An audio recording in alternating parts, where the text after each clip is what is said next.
the Board of Ag for the state of Nevada. Varlin, you want to start off with a Pledge of Allegiance for us? You bet. Awesome, thanks. I pledge allegiance to the flag of the United States of America and to the republic for which it stands, one nation, under God, indivisible, with liberty and justice for all. I think we're getting that down. Awesome. We're going to do a moment of silent reflection real quick and just kind of think of the week or think of what we've done. And we'll start now. Thank you, Sam.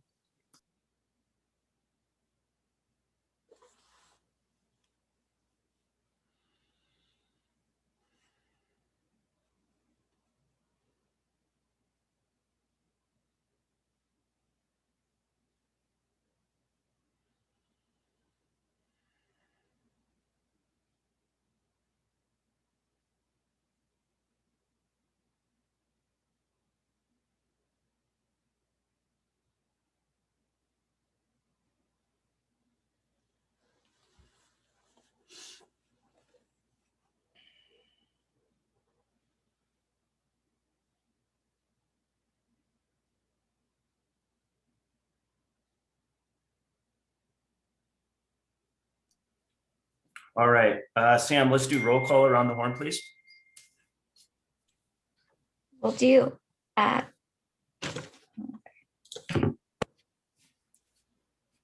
Anderson, Dave Kuhn,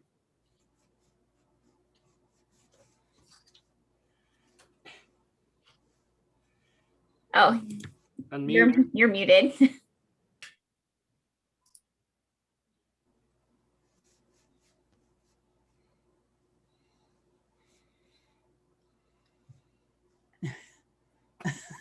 We could signify by a thumbs up too. We got audio visual, right? Good to go. Go ahead. Okay. Tim DeFrina. Here. Charlie Frey.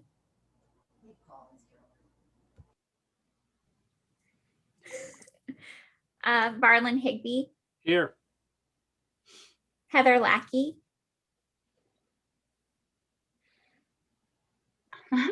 Here. Paul No.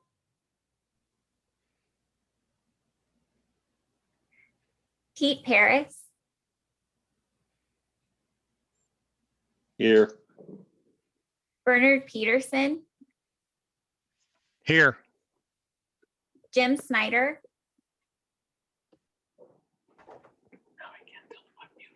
Woody Worthington. Present. Thank you very much. I appreciate it, Sam. We're going to open it up to public comment, but before we do, go ahead and give that little bit about public comment, if you would, Sam. Sure. I have a fancy thing. Hold on one second.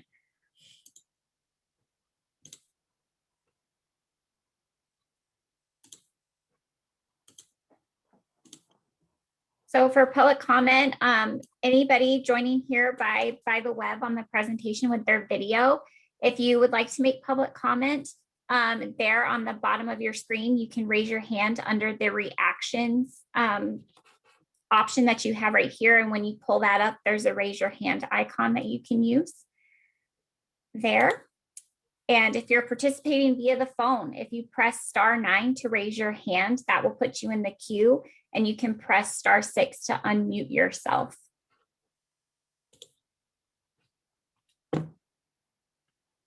Ready when you are, Chair. All right, let's go. We'll open it up for public comment.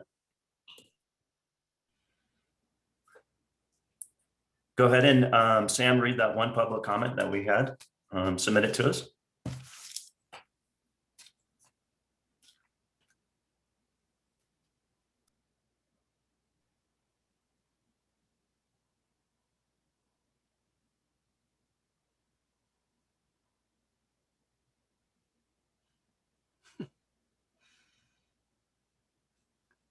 A lot of moving parts. We're going to get with it.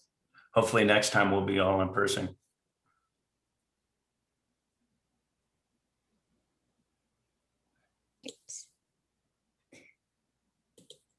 This public comment is from Sherry Bloom. She's a private industry rancher is what she put on her form.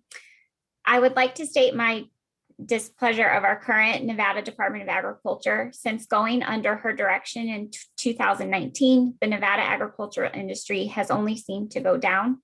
She has cut all agricultural education efforts, has expressed that marketing efforts are not important or should not come from NDA, and only seems to truly care about the food distribution as it comes with the most news media. If someone is serving as the director role, they should support the entire industry and not show favoritism towards one category. It has been addressed that under her leadership, they have tried to push through legislative bills without the board or industry knowledge, and simply has tried to alter the way the public view agriculture in Nevada as a negative thing. It would be in the best interest of Nevada farmers and ranchers and the public for the board to consider removing Director Ott from this position immediately.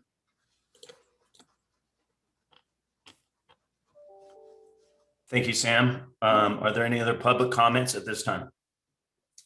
I do not see any. No hands or No hands. bobs or anything like that? Okay, well, with that being said, we're going to close public comment.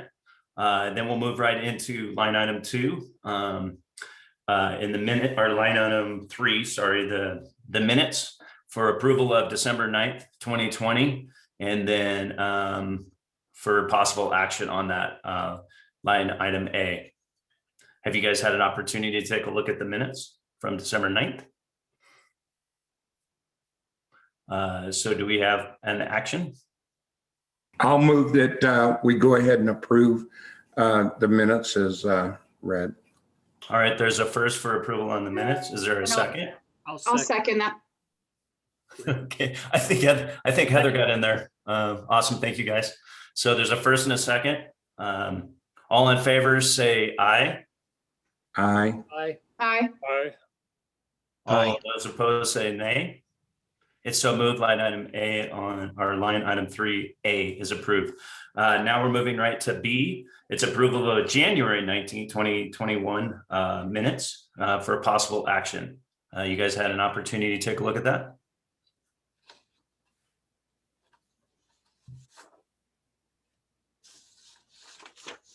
The minutes or this is, Ms. Marlon Higby, I'll move to approve as read. Thanks, Marlon. Okay, that's I'll second. Second. awesome. We got a first and a second. Thanks, guys, for the approval of January 19, 2021 minutes. All in favor, say aye. Aye. Aye. All those opposed, nay. It's so moved. So we're done with line item 3B. We're going to move to, this is new. I appreciate everybody's effort. I'm just curious as to how is it going out there. So this is new on the agenda, board member updates. And what we'll do is we're going to go alphabetical. Sam will call out your name and just kind of give us an overview of what's going on in your neck of the woods. Go ahead, Sam. Mr. Kuhn. Yes, am I unmuted at this point? Can you hear me? Yes, sir, I can hear you. Good. The Nevada State Dairy Commission was founded in 1955, and it had a particular mission, and it was twofold. One was to ensure that the public had a safe and a quality dairy product, and the other one was to regulate and to promote the marketing within the state to where there were no unfair advantages being put into place by larger companies to force smaller companies out. It was in about, I guess it was around 2013 or 14, there was discussion about moving the merging the Dairy Commission with the Department of Agriculture, which did take place. And it was at that time that the opportunity came up to place someone from the dairy industry into a position on the board. And we've been grateful to fill that position for the last going on 4.5 years. And there apparently has been some interest expressed by the dairy producers to have more of a voice on the board, and we totally understand that. That is a a vital part of the industry. Obviously, it all starts there.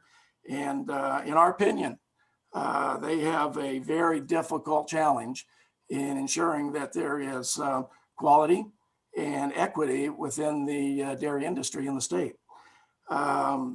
We, however, are grateful for the regulations and the laws that were passed by the legislature. Most noteworthy, perhaps, involves both the producers and the processors and distributors. I should say the producers and the distributor slash, or the processor slash distributors. And that is around the early 2000s, we, along with other members of the industry, were united in requesting the health inspections to be placed underneath the jurisdiction of the Dairy Commission. And that is vital to the well-being of the industry and to the consumers within the state. Those regulations have served the public well, they've served the industry well. We trust that they've served the producers, the dairy farmers well. So we see our role on the board as an opportunity to remain involved and to give input as far as the importance of those health inspections, legal and proper marketing techniques. And so we're hopeful that there can be an accommodation made to satisfy everyone within the industry. And I personally have learned a great deal in the last 4.5 years by people that work hard in different facets of the Department of Agriculture. And I had no idea when I was coming on board of how broad a swath the department makes in terms of coverage of other industries. So I don't know if there are any questions as far as where the dairy's interest is going to go, but we're very hopeful that we can retain a voice. And again, we know that we're serving not just to address dairy industry issues, but others as well. And hopefully we're doing that to the satisfaction of the board and to all that are involved. And I'd be happy to take any questions or if there are any comments that may be directed towards me, I'd be happy to field them.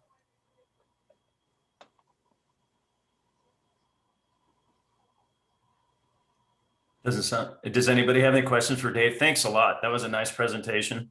I'm sorry if it went too long, but it's an important issue. Good. Absolutely. No, it definitely it gives us a kind of a vital look in what what's important and from all facets, from distributor to consumer and all that. I appreciate that. Most definitely. Mr. Chairman, if I could make one remark, I did overlook something.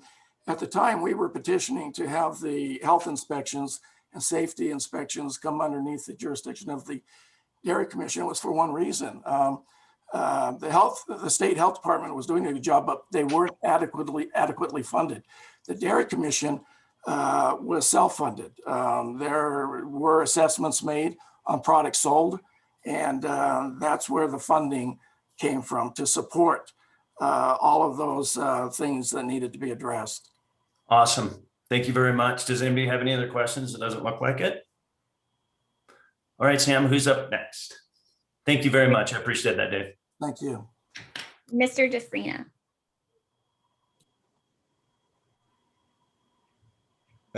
I'm not nearly as prepared as Dave was. But anyways, the biggest thing I see facing us right now is the changes in administration federally and the things that I can see coming down the road. And as an industry, I can see that being pretty tough, both state and federal, with all the regulations coming in. We can't do much about the weather and that kind of stuff, but that's the main thing I'm worried about anyways on industry wide is the regulations in the direction that we're going to be headed. Thank you. Thank you very much, Tim. Appreciate it. Sam, who's up? Mr. Frey. Good morning, board. I'd like to talk maybe a little bit about trying to help our farmers.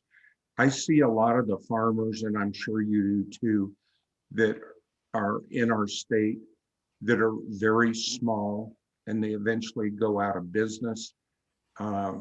What I'm seeing is a large portion of them either have to get bigger or get out.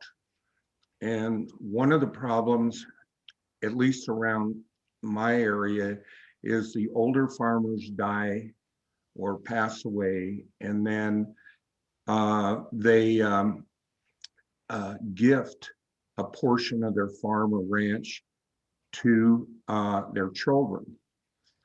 Maybe proportionally, maybe not. But what that is causing is that with the cost of the equipment and the cost of just maintaining a farm to create an income that is sufficient for those family members is becoming more and more difficult.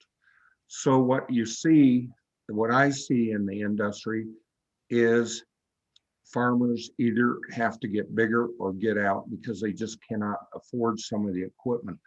And as my concern is that I think as board members, we ought to recognize that and maybe help if those farmers want, give them some financial help or directive of where to go to get help. It's really important. The death tax right now is not a problem, but I project that it may be in the future. And that's a really big concern, because if you have a big inheritance tax, you end up having to sell the ranch anyway, or the farm. And so I've even talked to some other board members about that. And a lot of them aren't even prepared for what's going to eventually become of their farm or ranch. So I don't know how to address the problem directly, other than maybe if our board could offer advice or directive on where to go to help secure and retain the farms that are currently in existence in Nevada, and maybe help them not have so many big corporations coming in here and completely buying everybody out, especially the small farmers. Thank you very much. Thank you, Charlie. I appreciate that update in your industry. Who do we have next, Sam? Chairman, may I ask a question? Sure, go ahead. Mr. Frey, succession planning is something that I actually know a little bit about. There's a lot of other states that have succession planning programs. The feedback that I've heard is that, some of the other programs that states have won't work in Nevada. And I'd love to get your feedback on some of the other programs that are out there to see if you and other board members think that they would work in Nevada. So there are, rather than reinventing the wheel, there are existing programs and resources out there. And I'd love to hear if you think that those were valuable or not. Thank you, Mr. Chairman. I'll address that just a little. There are several very knowledgeable professionals, as far as I know, almost anywhere, that can help these farmers look at their financial position and protect the farm interests. And that includes tax professionals. That includes, of course, attorneys, setting up estate planning. creating a family trust. There's just a whole array of things that these professionals can do. I'm not saying that we do it. I'm more or less saying to direct them to knowledgeable people that can do it, and maybe invite some of them in to talk to these farmers. Not that we would consider approving them for that task, but everybody should be aware of financial planning and creating an estate that will go on beyond after they die. So it's really, that part is really important to me to see them do. Just because I'll tell you, there's 9 farms around me that the owner has died, left his farm pretty much half to each of the children. Then those children cannot afford to operate half of the farm with the equipment that they have, and they end up selling, and they've sold to Fish and Wildlife all of their water off the property, some of them, and some of them just can't continue sustaining what they have. And those 9 farms were very successful in the past, and now other farmers, and I hate to say this, but my son's acquired some of them, but he was able to increase the amount of equipment that he has so he can cover more acreage and justify buying additional equipment to do more acreage. And so that's a financial move that he made. And of course, it's very costly and subject to, a lot of debt on his part. So it's not something we specifically would do, but it would be something to alert the owners of farms in Nevada and ranches to look at and make sure they're comfortable with what their estate has and hold the equity, at least that they have now in their farms and ranches. Thank you. Does that answer the question, Jennifer? Awesome. Good to go. Thanks a lot for the update. And who do we have next, Sam? Commissioner Higby. Yes. Good morning, folks. Appreciate this opportunity to fill you in on a little bit what the livestock industry does. You're looking at the board and its uniqueness in each sector of each representative. I lean heavily on the decisions that we make. I lean heavily on your opinions and your input. And so this little session that we're having right now was partially from me because I don't know what you're doing in your industries, the dairy industry and the different industries. And so the information that you put out there to me makes it easier for me to understand where you're coming from and the decisions that we have to make as a board. And with that, I'll give you a little background on the livestock industry and where the Department of Ag fits in all this. In the last 50 to 75 years, the cattle industry and the sheep industries have been curtailed to the tune of about 75%. And a part of this, it comes from a multitude of directions. Part of what Charlie was just saying, as farms and ranches get sold off and divided it up as their elders die off. In my case, we started with 400 or 500 acres of deeded ground, and now it's been broken, sold, and it's down to 40, 50 acre pieces now. And you can still operate a viable livestock industry with the federal lands that we graze on. And so as a representative for private and public grazing, we have to somehow curtail the purchase of and the state could do something, and the legislature may have to even come from the legislature. I don't know. But it's got to be slowed down and stopped. The federal and state agencies buying up private property, because it has several impacts, not just on the livestock industry and the ranch and farming industries. It impacts the counties too. See, I wear two hats. I'm also a county commissioner. So I see the damage that comes from public entities purchasing land, private property, because once it's purchased, it comes off the tax rolls and has a major impact on our counties. Like Lincoln County, my county, we try to finance a county on 1% of our acreage, total acreage of the county, and we're going in the hole. It's not happening, but yet we're stuck with 5 state parks and 5 state parks, 2 state fish and wildlife, and 1 federal fish and wildlife, to the tune of about 12,000 acres at one time was on the tax rolls.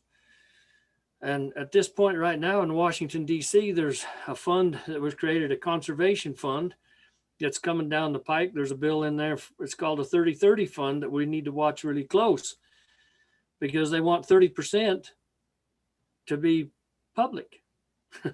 Our state's already 90%, 80%. My county's 99%. So as a board and as a Department of Ag, we need to set some policy to curtail some of these buy-ups and buyouts by federal agencies, taking our land and our farm grounds off our tax rolls and out of production. Anyway, that's kind of where we're going. I'm hoping that instead of turning a blind eye to our agriculture, our Department of Agriculture turning a blind eye to its producers and its agriculture developers, that we can support them as a board and as a department, and see if we can't bring some of that back. Further down in here, we get down into the Senate bills. There's some changes that some of the things that are coming down from the governor's office. Some would like to blame our director, but I don't think it's all our director. I think a lot of it's coming from the governor's office, and she works for the governor, and so she's somewhat stuck in that rut of at will, as so to speak. So we need to support her in her efforts to do the right thing. And with that, I'll turn her over. Thank you, Varlin. Appreciate your update in your industry. Sam, who do we have next? Ms. Lackey. Good morning, everybody. It's Heather Lackey, representing Pest Industry for Douglas County.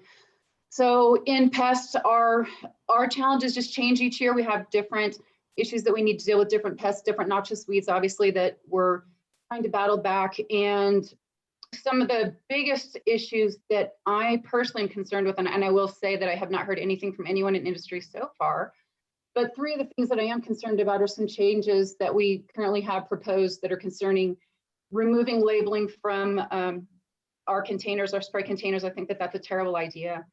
I think that we should always be labeling everything that we have again. And I think that the suggestion of removing the primary principle as being the one that would be responsible for pesticides that were applied incorrectly or illegally, I think that the primary principle should absolutely, definitely be staying in as a responsible agent, because if we were to remove that from our flow chart, then we would lose an entire bit of regulation there. The primaries look over everyone else, and if we don't have that, then we're losing regulation right there. That's very, very concerning for myself, and should be concerning for all people that live in the state of Nevada. We need to make sure that the people that are out there that are doing this are licensed and educated. And that brings us to another problem that we have. Another thing that's being proposed also that I definitely I'm not in agreement with, is allowing new people in our industry that are unlicensed to spray pesticides.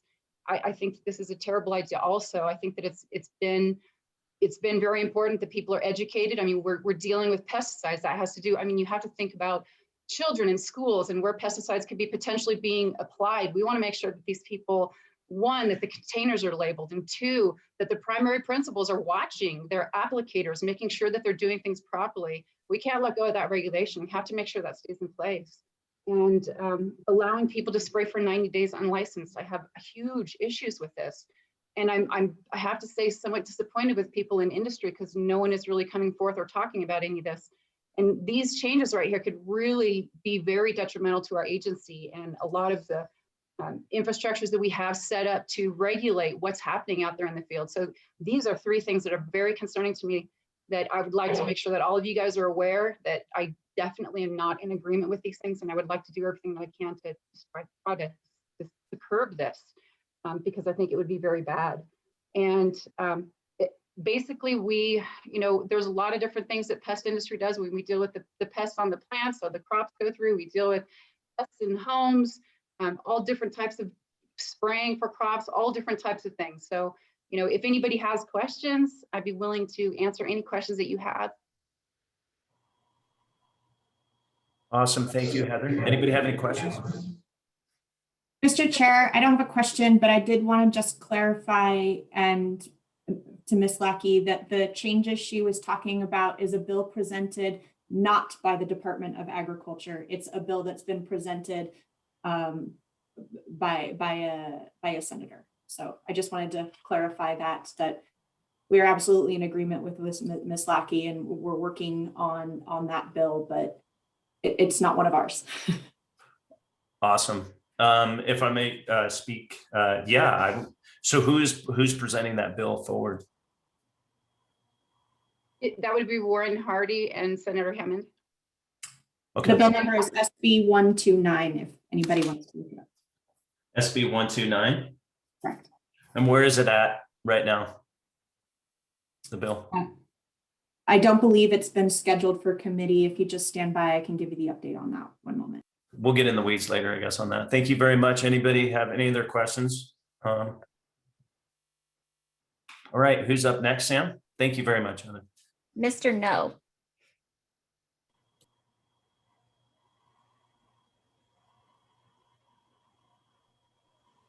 Sorry. Yes, this is Paul No, representing nursery industry in Clark County. And as far as we basically had a very, very good season for somebody who's in industries in the last year. We've had very few problems. Everything seems to be working very well for everybody in the retail nursery business. We've had very little problems with insects and diseases for the past year. We've been very fortunate in that we've had very little that has changed our industry for the worst part. Very much improved, and we really have nothing to complain about or be concerned with as far as the operation of the nursery industry as it stands now.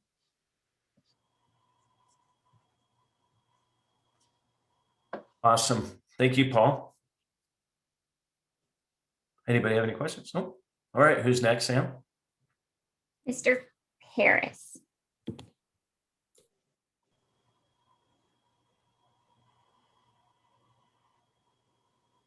Yes, can you hear me, Mr. Chairman?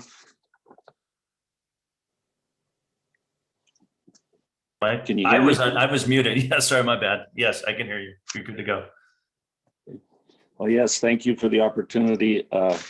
First, I'd like to start a little bit about the history of the Nevada sheep industry, and then I will discuss some of the issues that we're facing right now. But anyway, initially, the Nevada sheep producers started the Nevada State Sheep Commission back in 1907, and that was 8 years before the Board of Stock Commissioners, which later became the Department of Ag. The Sheep Commission was only disbanded in 2003 because sheep producers were offered a seat on the Board of Agriculture. So that's how we come to existence on the board. Some of the issues that we're having this past year, the sheep industry has seen its share of ups and downs. There are approximately 65,000 sheep, not including the lambs in the state of Nevada. In 2020, sheep producers produced the highest wool fleece weight in the United States. So that's pretty impressive for our little state of Nevada. We also received the third highest price for wool per pound in the United States. Nevada rangelands produces some of the very best wool in the country. We have a natural way of keeping it clean with our arid country. The Nevada state sheep producers are continuing to work hard to make a very viable product. Our main struggle continued to be the drought. We also faced a reduced number of slaughter and packing pants due to COVID fears. The demand for lamb also fell this year as most of the US lamb is sold to restaurants, and several of them were closed down and shut down for a long period of time. Also due to COVID, we struggled to get our H2A workers, for sheep herders and sheep shearers. Many producers this past year worked with minimal lambing and herding help force. This year, we still continue to have labor problems along with the sheep shearers. A lot of sheep shearers have not been able to get the sheep shearers in the country. That's starting to put the shearing season getting late. Other problems we see coming in is under the new administration now, the environmentalists have already started filing new lawsuits in other states and hoping of removing domestic sheep and other livestock for the supposed enhancement of the bighorn population. These will always have a trickle-down effect on Nevada. What goes on someplace else usually ends up here. So we're very concerned with some of that. 2021 does not look very good again for the drought. We're hoping that we get some relief from that. Some of the problems we faced last year will be resolved as hopefully the country and Nevada get opened back up. Other than that, I don't have anything else to report. If anybody has any questions about the Nevada wool growers or the industry, I'd be happy to try to answer those for you. So, thank you. Thanks a lot, Pete. It sounds like everybody's good on that. Hi, Woody, it's Leanna. Can I ask a question? Would I be out of order to ask Pete a question, or should I wait? Who is this? Sorry. Leanna, Progressive Rancher. Dad, Should I wait? Public comment then? Or? Yeah, okay, thank you. Mr. Chair, it's in your discretion if you want to allow public comment on this agenda item, or just allow it at the beginning and end of the meeting. So it's within your discretion. Go ahead and ask your question. You know me. Everybody knows me. Thanks, Leanne. Go ahead. Pete, there's little marketing and industry developmental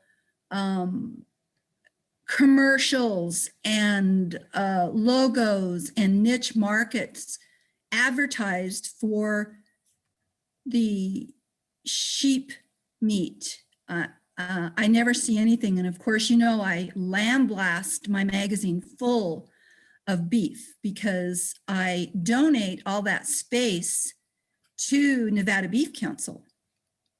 So if there's some way that you guys could think of that I could assist in some way with the magazine, marketing the goodness of sheep. Of course, a lot of the readers are our own, but the magazine is hugely read off the website.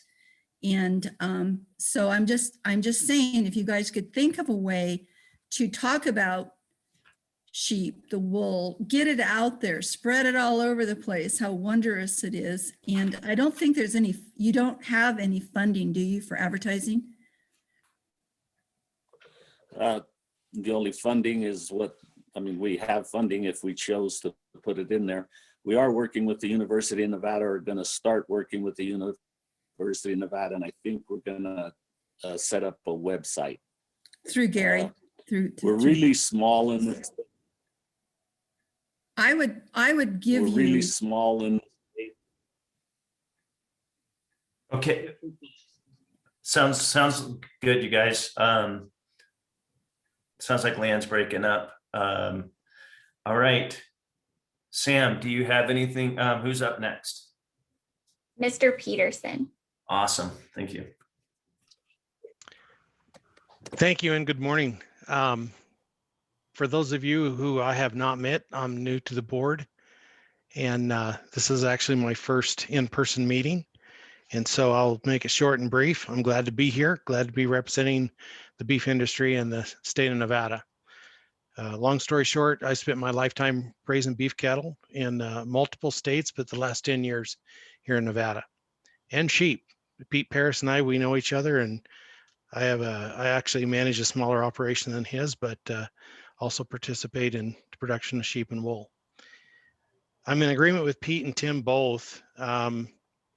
We have some really big concerns right now in the state of Nevada: drought, sourcing labor, any domestic labor, and price supports for our products. Those three things are the biggest impacts to our industries right now. Better regulation, and then finding the administrative process to help reorganize the federal agencies, the BLM primarily. The biggest impacts to all Nevada ranchers are going to be the changes in the regulations that come down through the Department of Interior. That's one of my major concerns. That's what I have. Thank you. Thanks a lot, Bernard. I appreciate that. Sam, who do we have up next?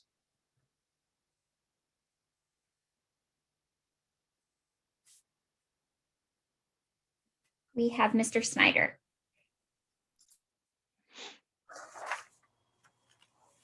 Okay, thank you. I'm really enjoying this agenda item. I think it provides us a valuable opportunity to share what's going on in our industry and reminds us of what we're about. It kind of resets the tone of for the meeting, I think. Most of my thoughts are more on the ground kinds of things. Right now in Lyon County, or in the Walker River Irrigation District, we're dealing with drought, as most of you are. Our water allocations, storage allocations have been set at 10% on the West Walker and 22% on the East Walker. So not a lot of water to work with this year. And to follow what Charlie and others have mentioned, more and more of our farmland is being removed, in our case, by the purchase of water rights by Walker Basin Resources for the benefit of Walker Lake. And that results in the loss of a lot of production of food and feed in Lyon County.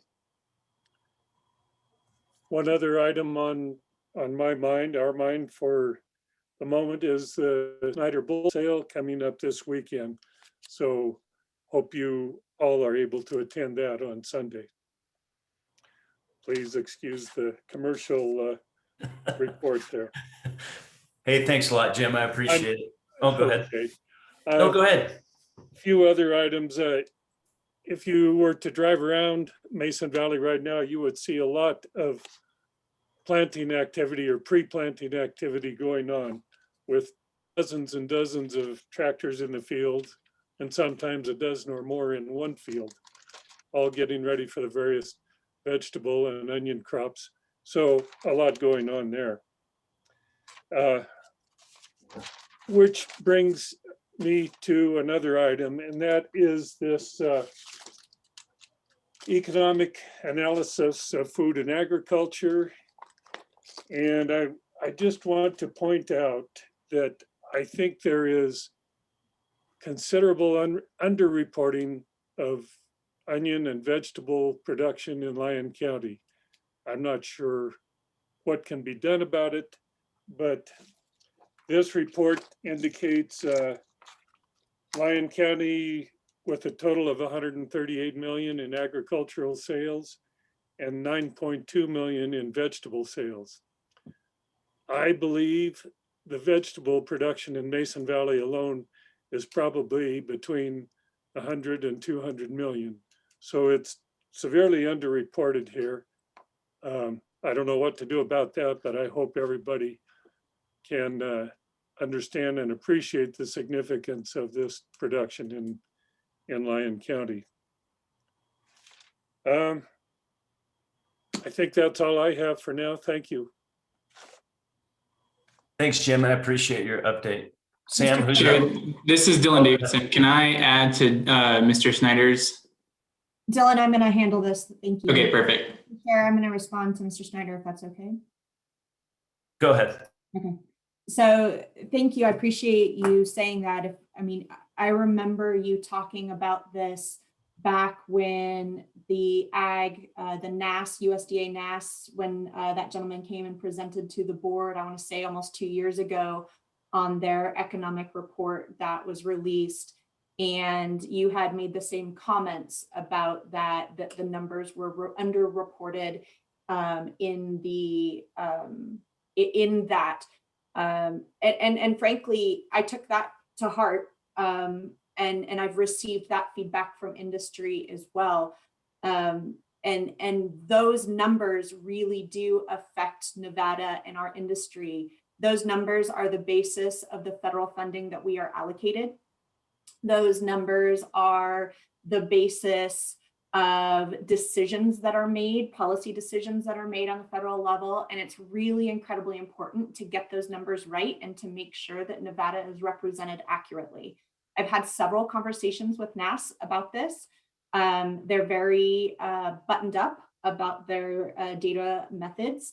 And so really, I didn't feel that I had no other choice, but the Department of Agriculture now is undertaking a data gathering effort and we do share those numbers with USDA in hopes that they can see some errors in the data collection or some differences in the data collection.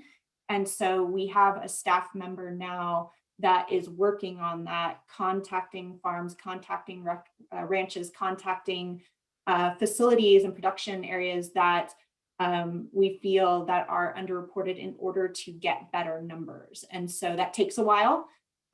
We've already started working on it. Some of those numbers are reflected in the economic analysis report, but not entirely. We're still relying on national numbers that then are extrapolated into Nevada. So I just wanted to let you know that the numbers really are important, and I appreciate you bringing that up at least twice now, because it is important to get those numbers correct.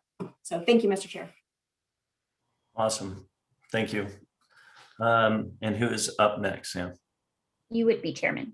That's what I figured. I was trying to go ABC, got it. Well, I'd like to say thank you very much for everybody giving industry update. We do have a lot of trying times ahead of us, obviously drought being one of the main concerns, urban interface, and diversification of agriculture, just kind of how, who's involved with agriculture, what is involved with agriculture. I was over at Starbucks the other day and they were really happy that they got out of the pumpkin spice latte. So now they're moving on. So there is some major issues out there that we face. And I think as far as general agriculture is concerned, as a whole, whether it's farming or ranching or whatever, it's just conveying that message. And I echo what Snyder says. I know that a lot of the numbers are off. As you guys know, it's when the survey comes, it's open up your bank account. It seems like, show me the numbers, so it's crucial. And I really appreciate Director Ott's position in taking the lead on that, and Dylan working really hard and meeting with the farmers and ranchers to get the accurate numbers, so we can utilize that for a funding mechanism.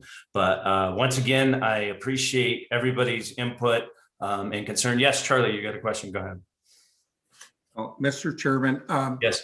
I would just like to thank, I think it's Brandon Bishop and Dylan Davidson that sent us these statistical reports.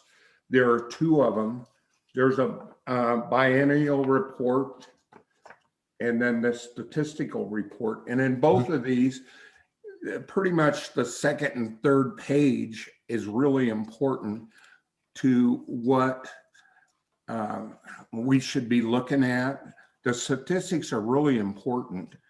And I hope every board member got a copy of this because I really appreciated reading through it. Statistics are so important. And if you look on page 3, if you happen to have it, it shows that Nevada, actually the economic output went down between 2019 and 2020. It was 4.85 billion, and then it went down to 4.71 billion. And anyway, my whole point here is I just want to thank the board for sending me this.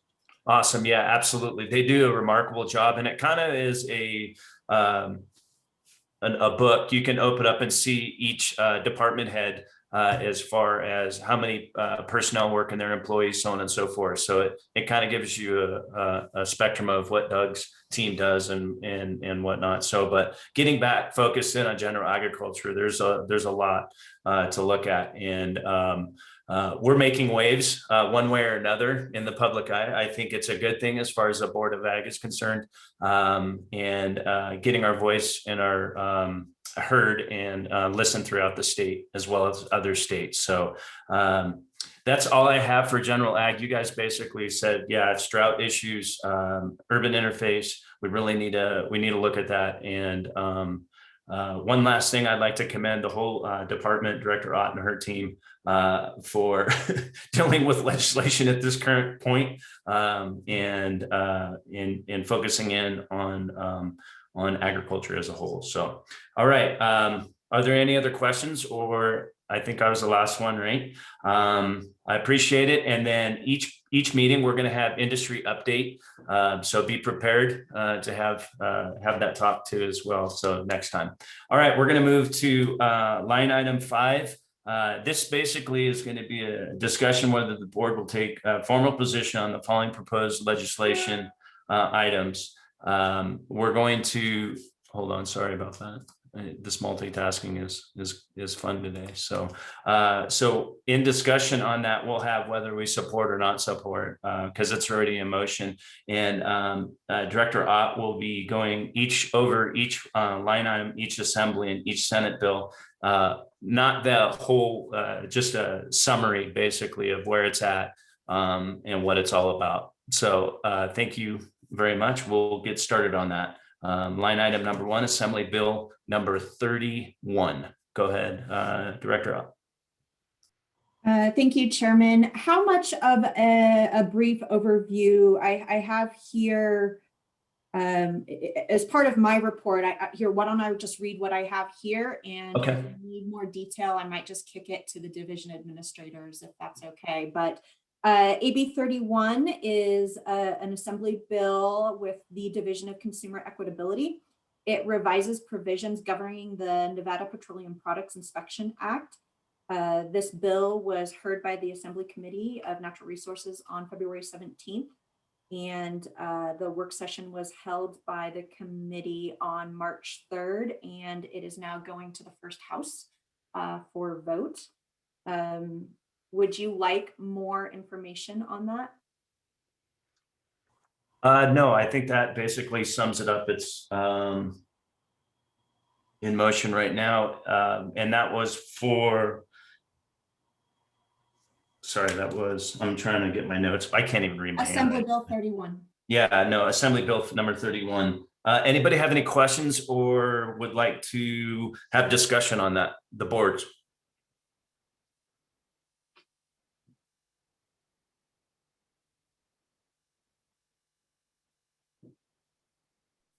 So this is for possible action. So we are going to, as a board, are you guys comfortable with supporting or not supporting this Assembly Bill 31? Is there someone that will make a motion on that? Mr. Chairman, I do have one question. Okay. how does the bill affect? Oh, we lost you, Paul. We lost him. We'll wait. There you're back. Excuse me. This, how does this bill actually affect the inspection process?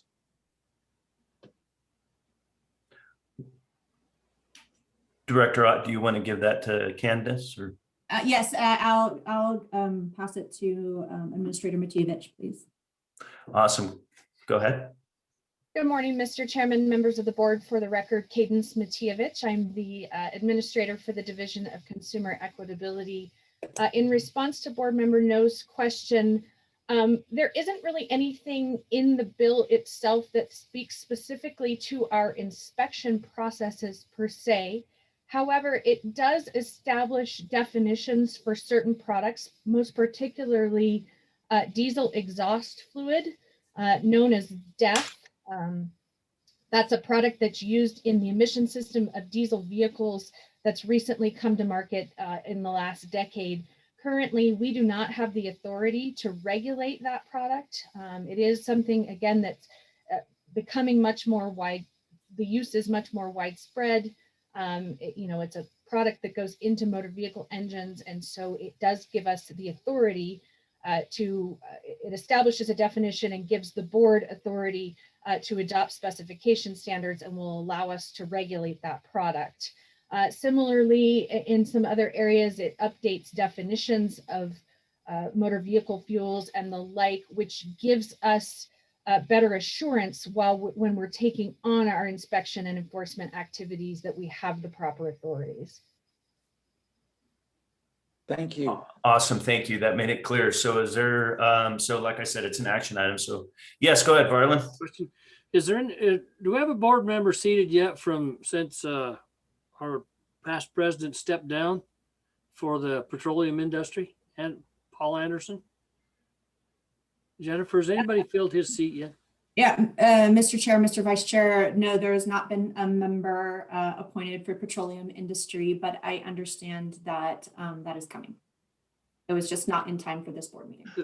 The reason I ask would be, now would be a good time to lean on their expertise. And I believe there are members of the industry present on this meeting that might want to make public comment later on. So I'm not sure how you want to handle that, Mr. Chair, but if that would affect the process. No, I think we're at a point. I mean, does someone make? I mean, how confident? I mean, you guys want to make a motion? Someone make a motion to support it or not support it? Well, I got a comment. Go ahead, Ron. I've spent the last 40 years of my life in the heavy equipment and diesel industry, and when DEF come on, it come with the environmental exhaust system. Really what DEF does is clean the soot out of your exhaust. And so when your exhaust systems has to come up to a certain temperature before it injects this DEF into your exhaust system to clean the soot or eliminate the soot in the system. And actually by regulating it, it's probably a good thing, because right now, who knows who's making, there's no specifications, there's no, I'm not so sure that some of the DEF that you buy off the market, off the shelves, isn't plugging your exhaust systems instead of doing what it's supposed to do. So what little bit of insight that I have, that's my 2 cents. Appreciate that, Varlin. Is there any other comments? Okay.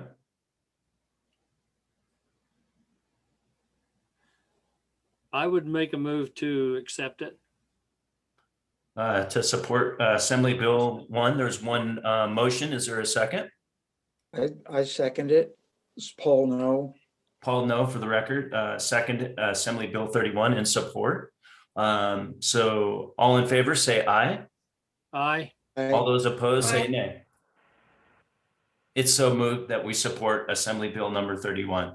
We're going to move to line item 2, Assembly Bill number 34. Director Ott, are you ready? I am. Assembly Bill 34 is within the plant industry.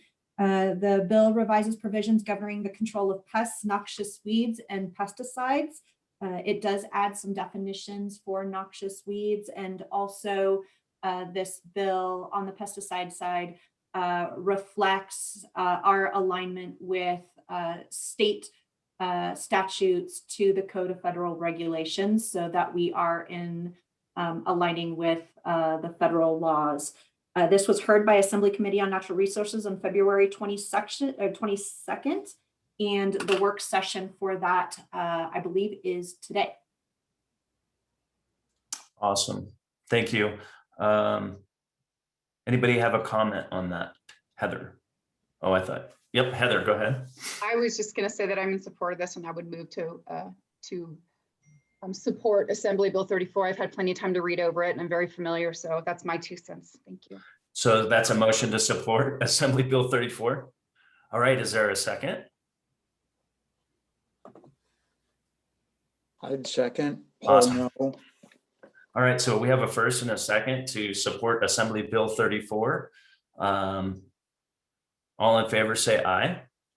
Aye. Aye. All those opposed say nay. It's so moved. Item number 2, Assembly Bill 34, that the Board of Ag supports. Item number 3, Assembly Bill 74.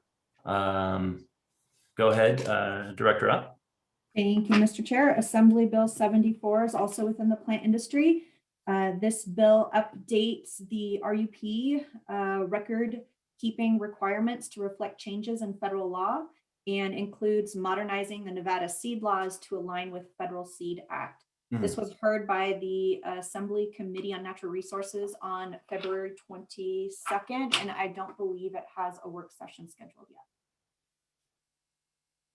And that was, okay. Any questions or comments on that?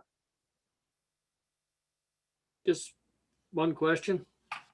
In there towards the bottom of the bill, it talks about monthly reporting. Has that always been a requirement on the storage and sale of I guess pesticides and also herbicides? On the restricted use pesticides, the RUPs. Yes. Administrator Jepson, would you like to confirm that? For the record, Ashley Jepson, I believe that has been the case, but I will confirm and follow up to the board. I mean, I guess my question is, how necessary is it that that be reported monthly? I mean, it almost seems like an added burden to somebody that's in sales. I don't know enough about the industry to really speak to it. That just caught my attention. If I could, I think that it is actually very important for them to document any pesticide use. Any records, and all records are better than no records at all because it's pesticide. So I think it's good. Thank you. I completely agree. I just was through you, Mr. Chair. I'm sorry. It's okay. No, this is good. My attention that the reporting was so often that it had to be reported once a month. Sure. I'm not an expert, but I know record keeping is vital for that industry especially. So, but like I said, I'm not an expert. So, is there a motion on this item? I will again move to make a motion to support Assembly Bill 74. Awesome. So there's one motion. Is there a second for Assembly Bill 74? I'll second. All right. So we have a first and a second motion on Assembly Bill 74 in supporting it. All in favor, say aye. Aye. Aye. All those opposed, say nay. It's so moved. Assembly Bill number 4, line item 3. Going to line item number 4, Assembly Bill 75. Director Ott, go ahead. Assembly Bill 75 goes back to the Division of Consumer Equitability. This bill revises provisions related to weights and measures. Was heard by the Assembly Committee on Natural Resources on February 15th. The work session was held on March 3rd, and it's going to the first house for passage.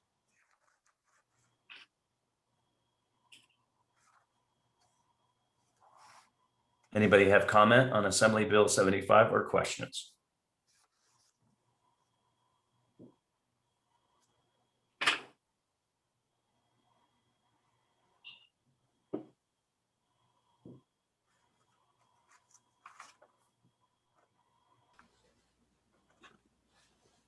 Any questions? I move to support Assembly Bill 75. Thank you, Jim. I appreciate that. That's one motion on Assembly Bill 75 in support. Is there a second?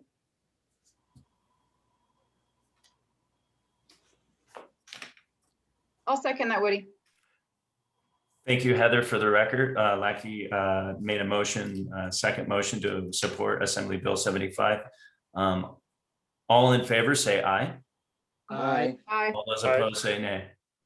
It's so moved that we support Assembly Bill 75. Line item number 5, Senate Bill number 34. Director Ott, go ahead. Senate Bill 34 lies in the Division for Animal Industries. It updates the statutes regarding agricultural police officers and brand inspectors.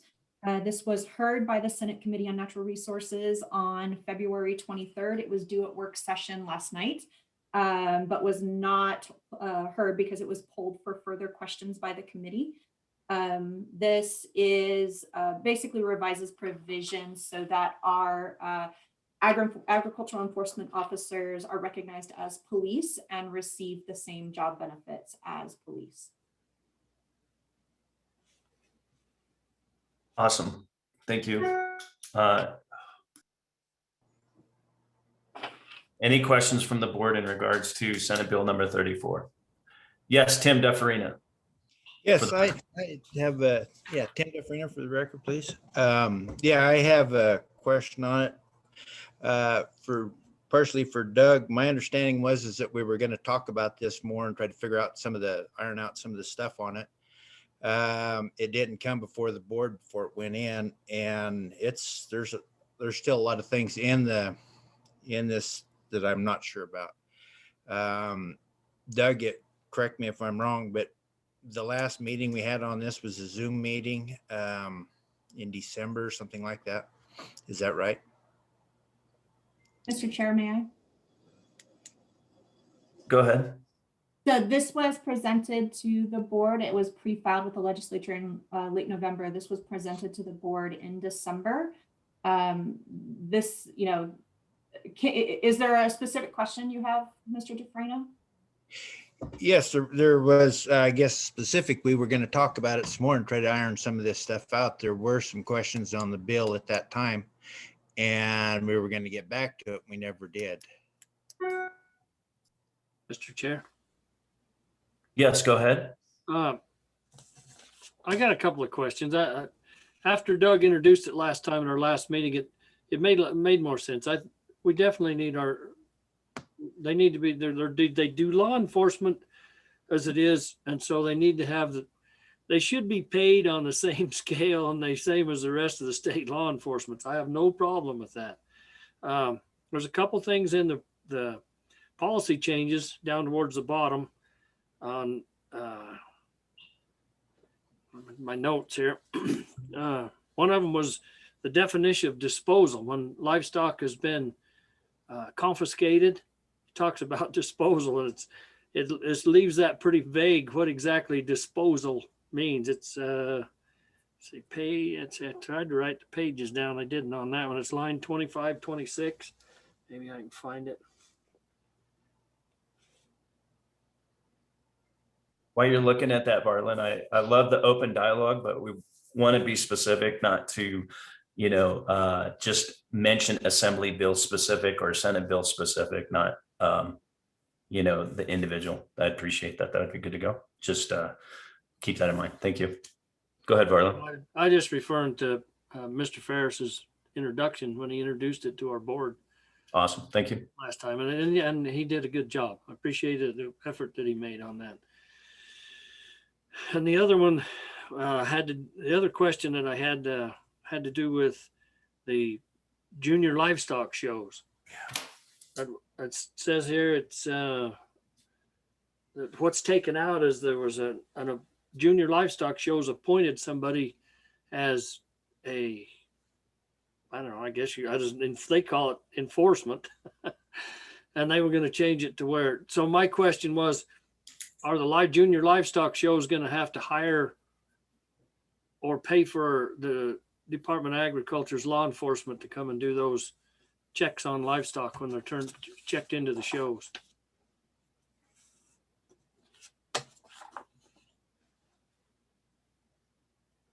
Mr. Director Ott? Mayor, are you referring to the removal of the language of that? Yes.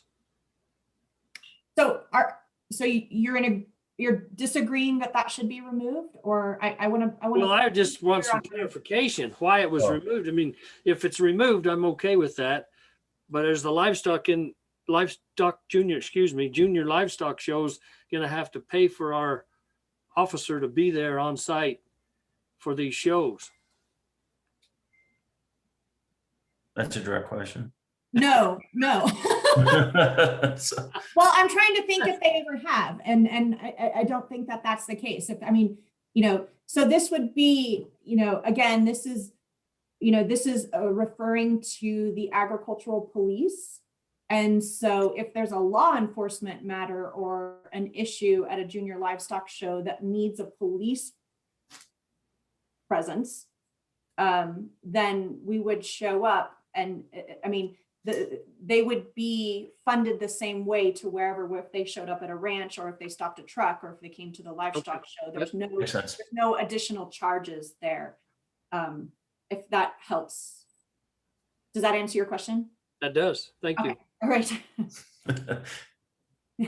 Tim Dufferina, go ahead for the record.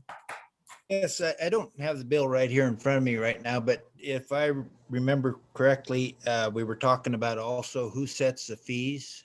And is that still with the director setting the fees or the board?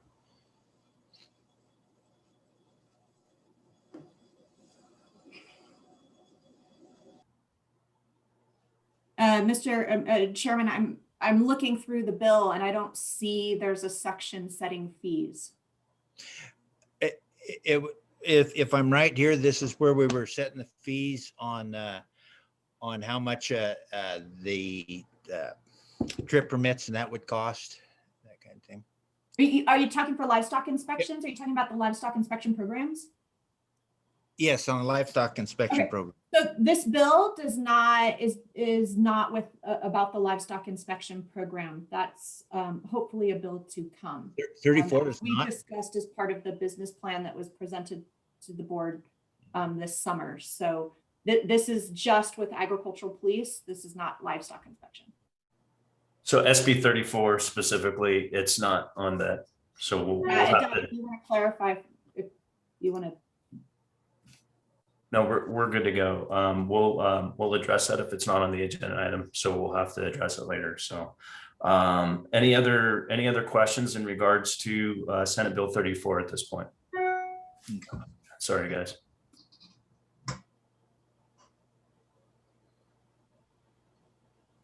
It's a possible action item, so we need to make a motion on that. This Commissioner Higbee, through you, Chair, I'll move them to support. All right. On Senate Bill 34, we have one motion to support. Is there a second?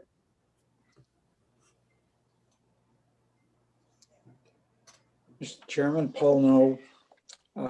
I second that motion. Awesome. So we have a first and a second on Senate Bill 34, line item number 5, supporting it. All in favor, say aye. Aye. All those opposed, say nay. It's so moved. We're moving to. Oh, one nay. Sorry, Pete Paris, for the record. I said. Hold on one second. What was that, Pete? Sorry. I voted nay. Yeah. Okay. Tim Dufferin and I vote nay also. Okay, perfect. We have 2 nays for the record. Samantha, do you have that? Tim Dufferina and Pete Paris on.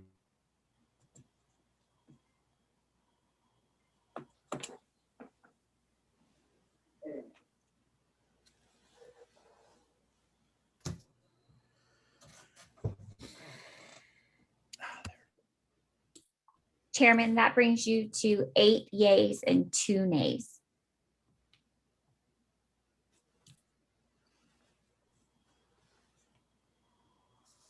Sorry, we good to go? We froze there for a second. All right, my apologies. That the count for the vote, the motion is 8 yays and 2 nays. Awesome. Yes, that is correct. Thank you. All right. We will go to line item 6, Senate Bill number 54 for possible action. Director Ott, go ahead. All right, thank you, Mr. Chairman. Senate Bill 54 is under the Division for Administration at the department. It updates the qualification for the Board of Agriculture members. This was heard by the Senate Committee on Natural Resources on February 23rd. It is not currently scheduled for work program as the department is working with various members on an amendment.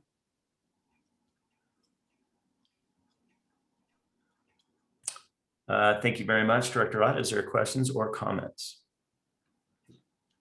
Just through you, Mr. Chair.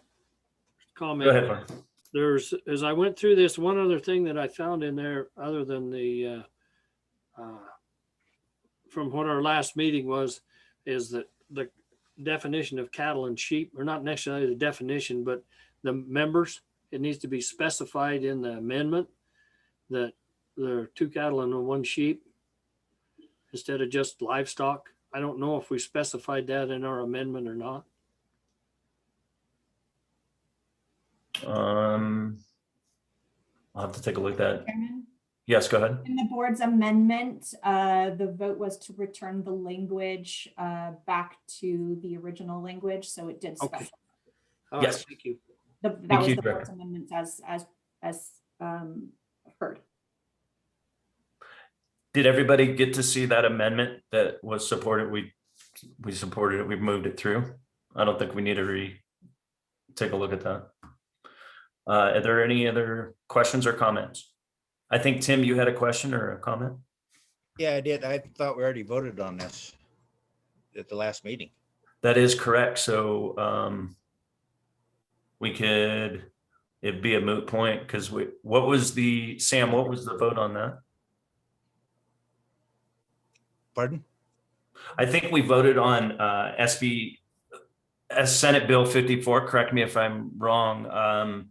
As it was written, as Director Ott, we voted on that specific language. I don't think we support 54 amendment?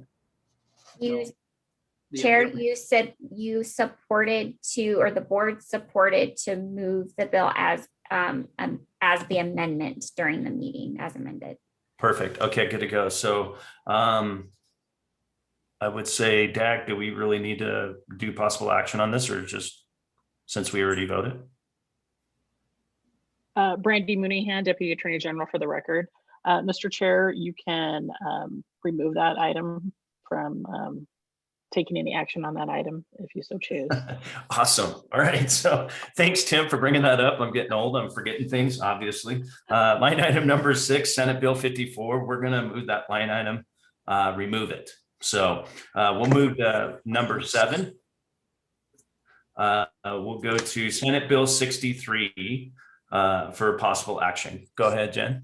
All right, Mr. Chairman, Senate Bill 63 is under the plant industry. It creates a deadline for hemp applications to be submitted by July 1st of each year to allow for staff to be available for time-sensitive crop sampling, and establishes enforcement action for falsifying information. This was heard by the Senate Committee on Natural Resources on February 25th, and I don't believe it has been scheduled for a work session yet.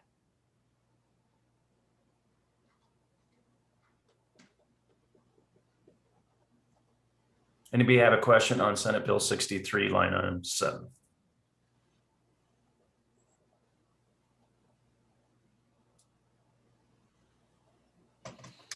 It's up for possible action. So someone want to make a motion on that or have further questions or comments?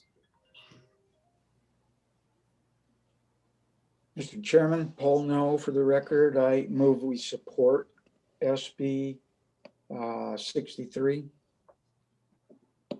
Awesome. There's one motion for supporting Senate Bill 63. Is there a second? Heather Lackey for the record. I will second that. Awesome. So we have a first and a second Senate Bill 63 for support. All in favor, say aye. Aye. Aye. Aye. Aye. All those that don't support it say nay. Awesome. It's so moved. Senate Bill 63 that we support it, line item 7. Line item number 8, Senate Bill 65. It's up for possible action. Go ahead, Director Ott. Thank you, Mr. Chairs. This is coming from Administration Division, Senate Bill 65. Changes the name of the Division of Consumer Equitability to the Division of Measurement Standard. It changes the name of Plant Industry Division to Plant Health and Compliance. It updates the qualifications for state veterinarian and makes various changes within the bill to make our divisions and basically more transparent to the public. This was heard by Senate Committee on Natural Resources on February 18th and has not been scheduled for work session.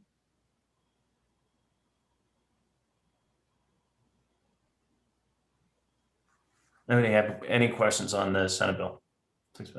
Yes, Tim Dufresne, unmute. Director Ott, could you tell me what the update on the qualifications are for the state vet, please? Could you elaborate on that some? Sure. We changed the qualifications. The state veterinarian has 3 qualifications listed in statute. Those are minimum qualifications. We changed one qualification from a minimum of 5 years of regulatory experience to 3 years of regulatory experience.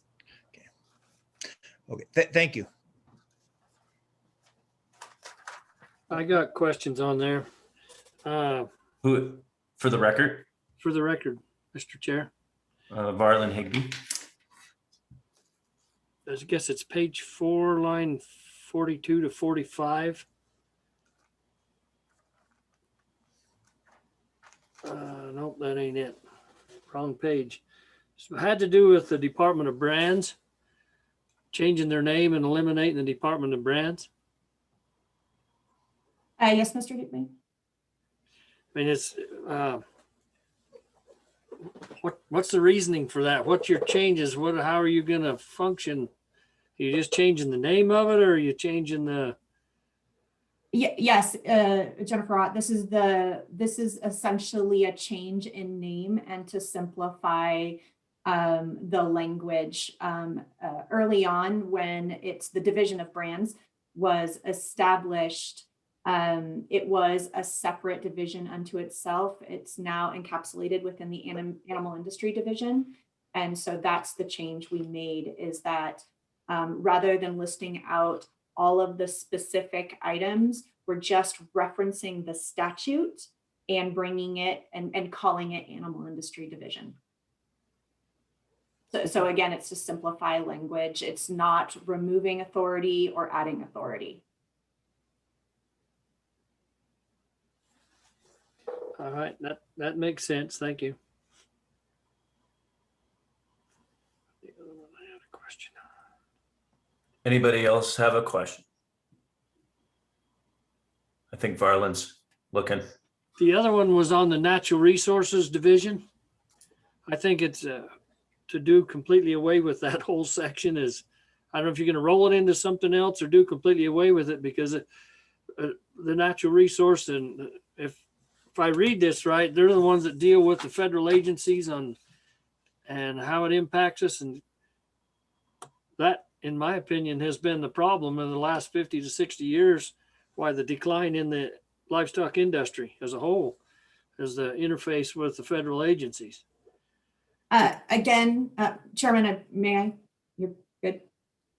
Sure, go ahead, Director.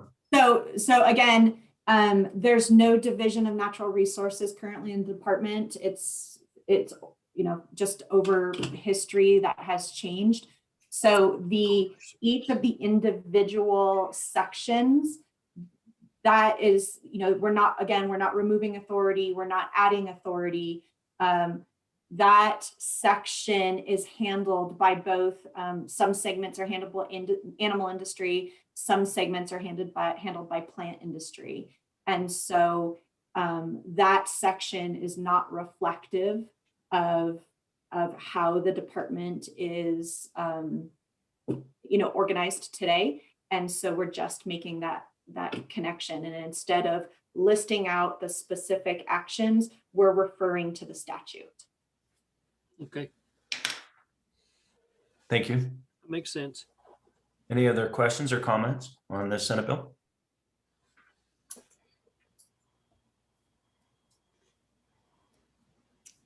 It's up for possible action. Does someone want to make a motion?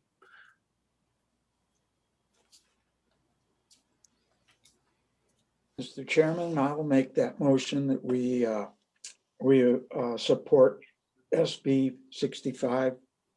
So we have a first on the floor motion to support Senate Bill 65. Is there a second?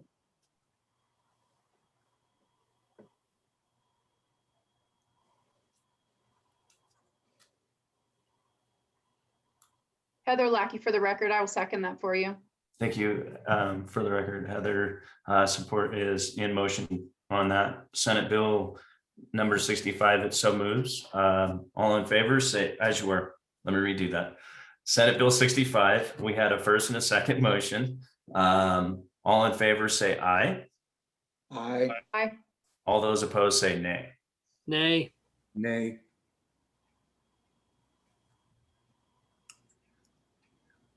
Did you get that, Sam? I missed the second nay. Nay for Charlie Frey. It's so moved. Thank you very much. So we're moving to, on the agenda, line item number 6, the director's report, and Director Ott, if you'd like to skip some information in regards to the assembly bill, that'd be okay. That we were talking about. All right, thank you. All right, thank you, Mr. Chairman. For the record, Jennifer Ott, Director for the Department of Ag. I'll quickly hit on some items in this board report and open it up to questions if you would like. The department continues to work with government affairs and the federal delegation to obtain funding for Nevada's food and agriculture sector. I put this at the very top. There's a lot of work going on in this area. As you're aware, the CARES funding, as released back in March, the department was able to work fairly closely, not only with USDA, but the governor's office in order to make those funds available for not only food distribution, but for agriculture industry support.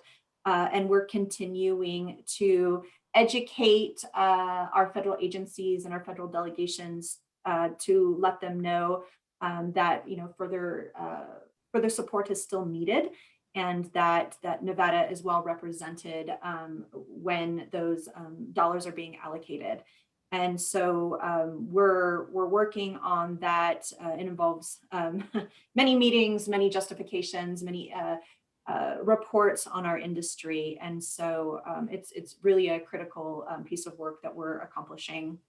I did chair the Food Security Council meeting, which much like today reviewed pending bills that were affecting food security, and also attended the annual NASDA Winter Policy Conference.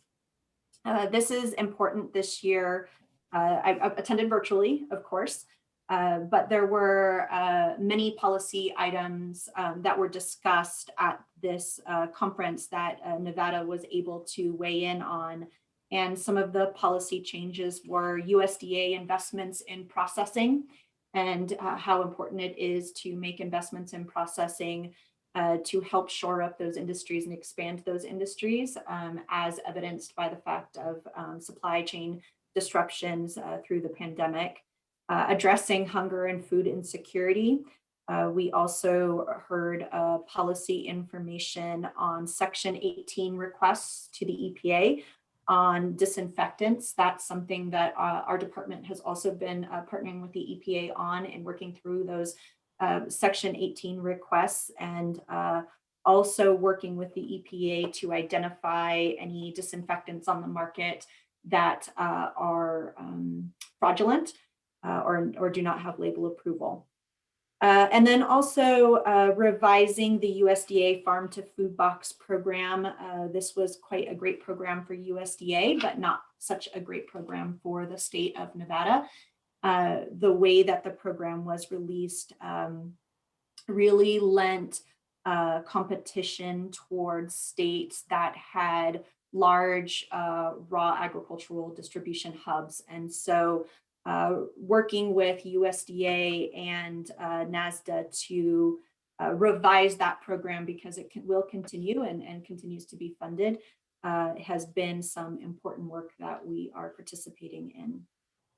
Moving along to partner coordination, had the opportunity to attend as an executive board member to the Nevada Shared Stewardship Committee meeting.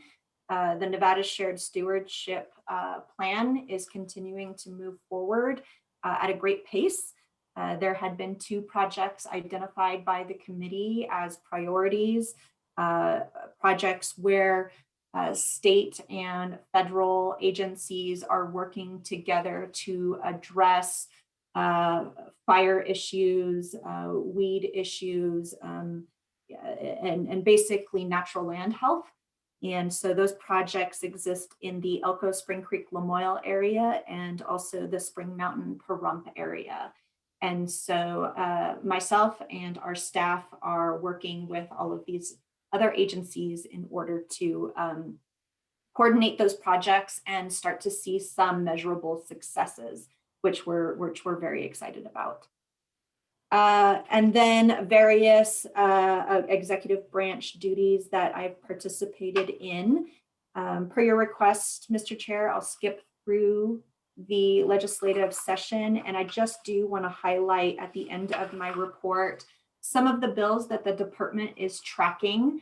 These are not bills that the department has brought forth, but ones that we are tracking that would have effects either on the department or the ag industry. And so we are highlighting AB 85. This is a bill that revises provisions related to noxious weeds. This bill basically removes the language of noxious weeds to be weeds that have already been established. So we had concerns that if that language change, it could create an arena for cheatgrass or other established noxious weeds to be added to the noxious weed list. We're tracking that quickly. I have gone on record and said it is not the department's position that we would be adding cheatgrass to the noxious weeds list. We find it would be a significant financial burden to private landowners and a significant burden to counties. And so my only concern, and one that I have communicated, is that that may not always be the case for future directors, is that if that bill is passed, that really does open the door. Although the department has no intention of pursuing that now, that doesn't mean it could be pursued in the future. AB 101 revises provisions governing the administration of certain substances to animals by licensed veterinarians. This is the hemp products for animals provisions. So we are tracking that.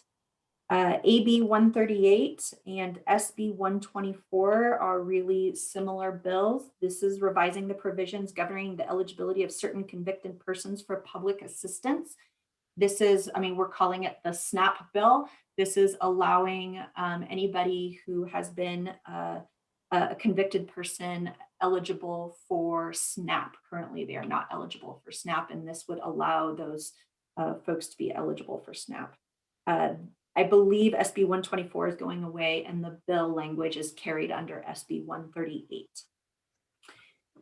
AB 170 is a very innocuous title of revising the provisions governing animals. What this bill is, the portion of the bill anyway that concerns the department, it assigns the department the responsibility of creating signs in 4 different languages to have them available at city or county jails or detention centers, informing those that have been detained of animal welfare services, so that if you have been arrested or detained, then your animals will not be left alone. And so it requires the department to create those signs. We did add an amendment and a fiscal note to that bill because obviously that will cost the department some funds to create those signs and hire translation services. But also the original language required the department to distribute those signs and also maintain them and make sure that they were hung. And we asked for that language to be removed from the department's priorities and onto the jails and detention centers. And that amendment was a friendly amendment and has been heard. SB 112 exempts certain products for the treatment of domestic animals from the regulations under state law. This bill is in response to the vaccine issues that occurred this spring and over the summer, where the State Board of Pharmacy intercepted the vaccines for animal use. Unfortunately, I think that this language doesn't take care of the issue. And so I believe that there's several groups that are working on that bill. SB 114 authorizes food that contains hemp to be produced or sold at a food establishment under certain circumstances, because at this time, the department does not regulate hemp or CBD after the harvest. This bill has no impact on the department, but because it is in the hemp and CBD industry, we're keeping a close eye on it. SB 124, I mentioned earlier, is combined with AB 138. And SB 129 revises provisions relating to pesticide applicators. This is the bill that Ms. Lackey mentioned before, and there was already discussion on. So we are in the process of working with the bill sponsor on our concerns, as well as the conflicting language we have with AB 34 is introduced by the department. So there is conflicting language there. So we're working through that with the bill sponsor. And with that, those are the most direct items, Chairman. Is there any questions or any other concerns? I guess with the full report. Does the board have any other questions or comments? Chair, I just got one comment. I know we've already moved on from it, but as I read down through the bottom of it, the last bill that we looked at, SB 65, there's part of that at the bottom that actually, where it struck out, actually looks like the Department of Ag is completely washing its hands of the feral horses. May I respond, Chairman? Hold on one second. I don't know. It's not on the act. Is it specific to the action item? Not this one. No, I mean, Or I'm sorry, it's not. We've already voted on it. Okay, so maybe we can handle that in public comment. Mr. Chairman, if I may, just quickly. Are we good to go if it's not specific? Brenda? Yes, Brandy Mooneyhan, Deputy Attorney General, for the record. This could be considered public comment, and as we discussed earlier, I apologize. it's within your discretion to allow that.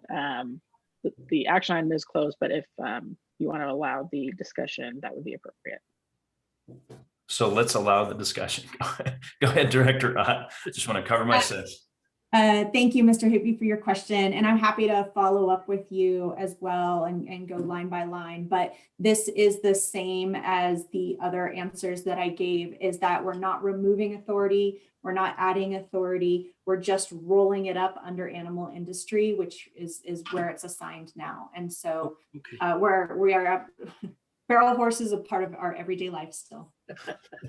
Thank you. Yes. Sorry to go back up. No, it's good to go. Thank you for the clarification, and it's good. I mean, we're having this discussion. We're within our round. We got Brenda there to support us. So any other further questions or comments for Director Ott? I have one comment. I just want to say during legislation time, your team has done really good to tackle all of it. It seems some of the industry is just, they grab. Well,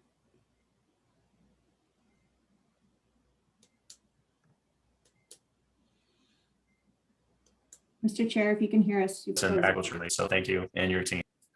What's that? Sorry, I froze, didn't I? Ugh. You just froze a little bit. Sorry, it's Mindernet. It's the worst thing ever. I guess we have a lot of urban interface. So, Mr. Chair, if I may just end, I forgot to mention, and I just wanted to mention to the board that I was honored to be nominated and elected this year as the president of Usda, which is the Western United States Agricultural Trade Association. And so Nevada has a significant voice when it comes to agricultural trade now. So I just wanted to mention that. Congratulations. awesome job. That's good. Yeah. Definitely. Thank you. All right, now I'm done. All right, perfect. Thank you very much, everybody. We're going to move right on to line item number 7, consumer equitability. Am I good? Good morning again, Mr. Chairman, members of the board. For the record, Cadence Matievich, Administrator for the Division of Consumer Equitability. You have my report in front of you, my update report. It is relatively brief. I won't belabor it. Just a quick summary. Pleased to note that the 3 regulation files that we had in process in calendar year 2020 have all been adopted, approved by the Legislative Commission, and filed with the Secretary of State. So those are LCB file numbers R079, which pertain to weights and measures, R080 and R081, which related to the Petroleum Industry and Inspection Act. As you may recall, R080 was within the authority of the Board of Agriculture. So all 3 of those regulations have been passed. And worth noting that the increase to license fees for weighing and measuring devices, which are contained in R079, will not take effect until July 1, 2022.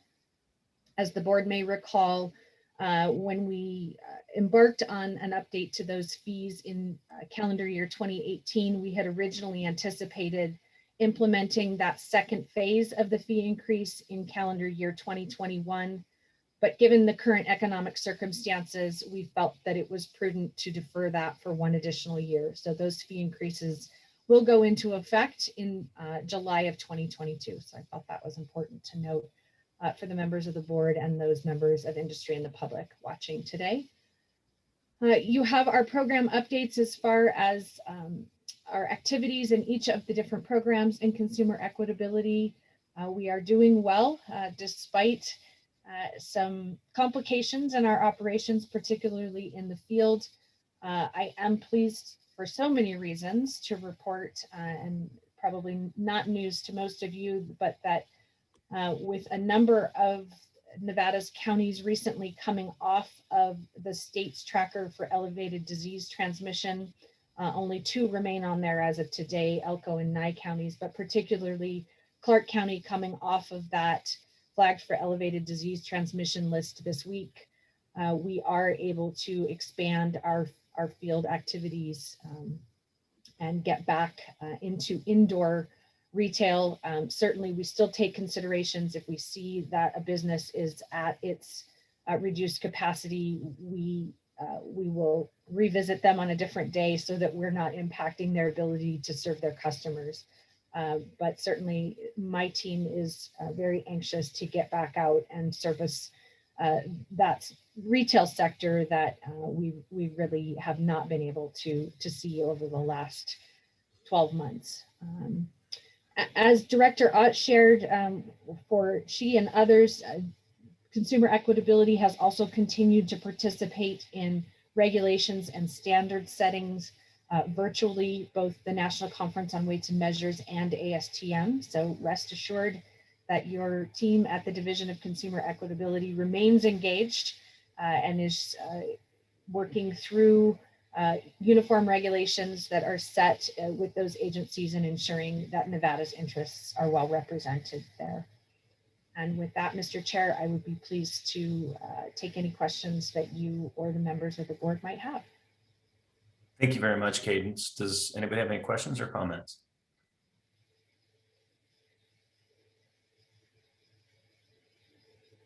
I do have a comment if nobody does. I just want to say great job, you and your team, and being empathetic to everybody's situation as far as the way you guys handle, whether or not, the manpower and stuff like that. We appreciate that in the industry. I do see a lot of new stickers out there, so you guys are doing your due diligence. So great job for you and your team, and looking forward to, I'm sure it's going to be busy here shortly. So any other comments or questions for Cadence? Awesome. Thank you very much. Appreciate it. We're moving to line number 8, plant industry board update. Ashley, go ahead. Administrator. Muted. So we can't hear you. It's okay. Next time, hopefully we'll be in person, right?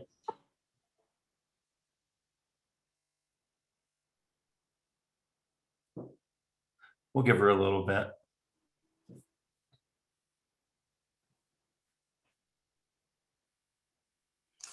Am I there?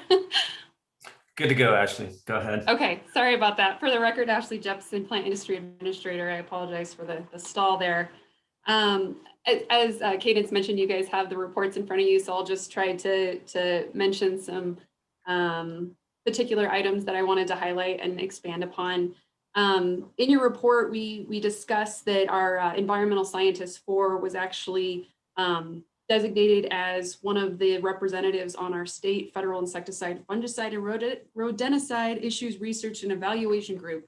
Very long title, but with that being, this group has been put together to help resolve some of the challenges and make sure that our states are working fairly cohesively and working towards policies on a higher level so that we actually have fairly robust and appropriate level pesticide compliance programs. So that was exciting to see that our team is involved in that process and working collaboratively with our state partners on some of those efforts. So just kind of a shout out on that one. Also, I did mention this during our last board report, but I just wanted to reiterate that we have still had some concerns from EPA involving companies making false claims or unsubstantiated claims for killing COVID and promoting these to institutions that particularly have some vulnerable populations. So we did provide an informational sheet on where to actually confirm if these devices or products have been verified as effective. And that was issued to a number of retailers, institutions, schools, hospitals, food establishments, and so forth. So we're keeping on that information and just making sure that that's clear, because it can be hard to find that and navigate that process. Moving on to our plant pathology program, one thing I just wanted to highlight is our plant pathologists, they've been doing, in the interim, they've been taking in soil samples for potato wart disease. And I think this really just showcases a lot of the work that the proactive work that we're trying to do in coordinating with our, with USDA and our other states to detect things before they're here. So I wanted to just highlight that potato wart disease, it is a significant concern to industry, but it's not in the states yet and hopefully won't. And that's part of what this survey work is all about. So it's great to see that our lab is assisting in that work until there's another lab that's designated to take soil samples from throughout the country, but that we're able to fill that need and get ahead of things, hopefully. And that really is what we do all around across the board with our surveys. So it's for our Noxious Weeds program, we did officially enter into a memorandum of understanding with the North American Invasive Species Management Association. And that's basically who we work with to establish the guidelines for our weed-free certification program. So what we've done is we've added mulch. It's a new certification opportunity, which will be great, another mitigation measure for introducing noxious weeds and propagative materials. So now that that MOU is in place, we'll be hitting the ground running with doing weed-free certification for mulch, which is exciting. I also want to just take a couple minutes to highlight some of the work that our noxious weeds team has been doing with early detection and rapid response. There was a meeting held February 23rd with a number of federal and state partners. So just to name a few, we had BLM, NDOT, Forest Service, a gamut of people present to share what data we're capturing on some of those noxious weed species that we really want to flag early on and get ahead of. Those that are Class A species and some of our Class B that shouldn't be overly present. So this meeting was really to talk about some of the mapping data that we have, how this stuff's being reported, and that we're working together and consolidating that information. And really where that's going to go is it's first of all, it's going to help us be effective and strategic in our treatment and response. And also we do have that noxious weeds fund, approximately $100,000. So one of our goals during this year is to identify some key projects in coordination with these partners that we can start to really hit these species that we need to be really responsive on in particular. So it's great to see so many people come together in such a positive outcome, and just I appreciate our noxious weeds team doing so much on that, and along with our state and federal partners. So just wanted to issue a reminder, we do have for our seed program that our the 5th annual Native Seed Forum will be held on March 16th and 17th. I think some of you may be getting an email from our program coordinator today talking a little bit more about that. But really the goal here is to bring growers together to learn about our native seed production, potential opportunity there for diversification, and just resources to help them be successful. We're trying to continue to build that. We've gotten some grant funds. We're trying to get the additional staff to really help our producers along on that. But just wanted to reiterate that date. Jumping down to our crops program, you probably saw that we did see an increase in our phytosanitary plant health certificates that were issued this year, about a 20% increase, which is quite a bit. So we're seeing more exports. This is a wide range of products compared to the previous year. And I did provide some general data on kind of what we've seen there in the past. But we also reported that there's been a decrease in our onion exports. What we've had reported on that is we've seen an increase in domestic sales. So we have the data that we have for the exports, but I just wanted to mention that we're still hearing from industry in Lyon County that the intent is to continue to increase and bolster production. We've heard the 30% estimate thrown out there. So regardless of the information in the report, that's what we're still hearing from industry. And we'll see what our export levels look like in the coming season. Jumping down to our hemp program, I wanted to give a quick update because during the last board meeting, we talked about a temporary regulation adoption hearing that we were going to hold. So to refresh your memory, we held 3 public workshops for NAC 557 to fold in some regulations that we heard from USDA that we needed to modify or incorporate. A lot of those were definition based by USDA.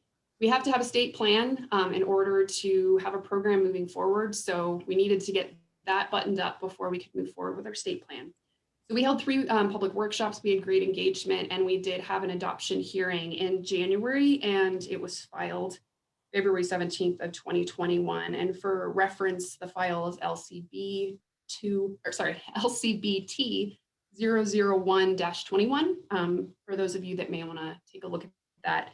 Our intent is to go for full regulation adoption. The reason we did temporary is just because it was a legislative year and we were up against the clock with the legislative commission. So we'll be pursuing full adoption here after the legislative session convenes. Concludes, excuse me. We did, shortly after our workshop, we did receive the final hemp rules. At this point in time, all we've had were the interim final rules, or excuse me, interim hemp rules. And there were multiple public comments received, and USDA did take that comment in. and publish the final rules, which will be in effect March 22nd. Thankfully, our regulation, our temporary regulation did reflect what was presented in the final rules. There's definitely some language tweaking that we will likely try to pursue during full regulation adoption. But just I wanted to highlight a couple things that did shift in the final rules. We did reference CFR, so that's why we're in a good place for our regulation. But just to highlight, there was an option for, instead of just complete crop disposal, which was the requirement previously on the federal level, the crop exceeded 0.3 THC, it had to be disposed of. And they have since, in the final rules, adopted an option for crop remediation. So that was great to hear. That could mean chopping up the whole plant and then it going from there for further processing. It would still have to be sampled, but at least that's an option. So that's one thing that we'll absolutely be moving forward with, and an amendment that was proposed for SB 63 was to add that language there as well, but it is referenced in our regulation and we'll be able to allow that. Another change is formerly they had that there was a 15-day harvest window from the time that we go out and sample to when they have to harvest. And as you can imagine, that really can create some challenges for industry. It was extended to 30 days. So that was a good change and what we'll be moving forward with. Two others, and then I'll conclude on that. The sampling was modified to the top 5 to 8 inches of the very top flower of the plant. So that will be the sampling that we'll be moving forward with. And they did make a modification formally in the interim final rules. All key participants, which anybody that has financial interest in the in the production, it was pretty extensive, had to have a background check, and that has since been modified to just the applicant. So we're also including that. And the last thing I'll conclude with is I provided that for this last season, we had 306 hemp samples that we took and analyzed, and 8% of those did not meet compliance. So 8% is pretty good from especially what we were initially concerned about that the levels were going to look like. So just wanted to update you on that, and I will conclude and happy to answer any questions. Any comments or any questions for Ashley? Go ahead, Bernard Peterson. Yeah, for the record, this is Bernard Peterson.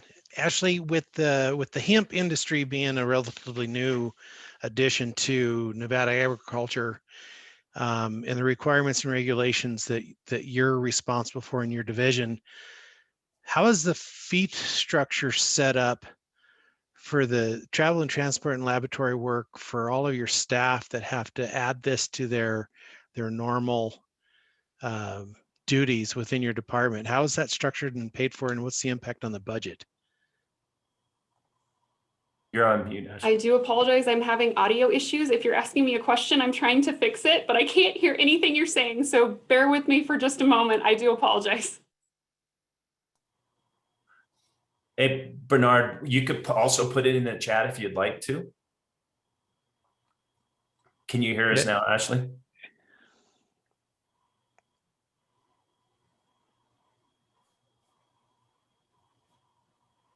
We'll give her a little bit. Great question though, Bernard.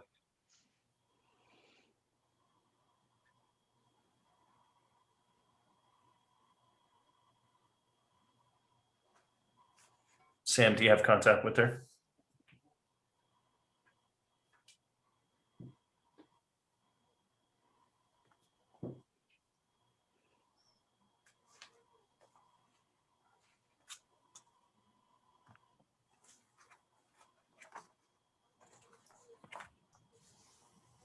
We'll wait just here a couple more minutes. So I have Director Ott on the phone since I don't want to delay this any further, and reiterated the question. So correct me if I'm wrong, but I believe what you're requesting is what our level, sorry, Jen, go one more time.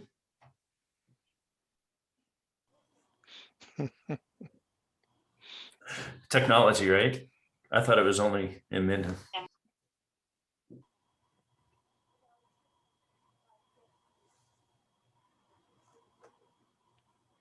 Okay, sorry for the delay. So in terms of the fee structure that we have proposed in our temporary regulation, what that is covering is a wide number of things. So it's covering our inspectors, it's covering our program coordinators, it's covering our chemistry costs, the equipment's very expensive, and their time. Based on, I do want to mention we had 2 positions approved in a December work program. So we do have additional staff to support the very time sensitive demand for performing sampling and getting out there. So we believe the fee structure that we proposed will cover our costs and will allow us to not only meet the federal requirements, but get out and respond in a timely manner to our producers.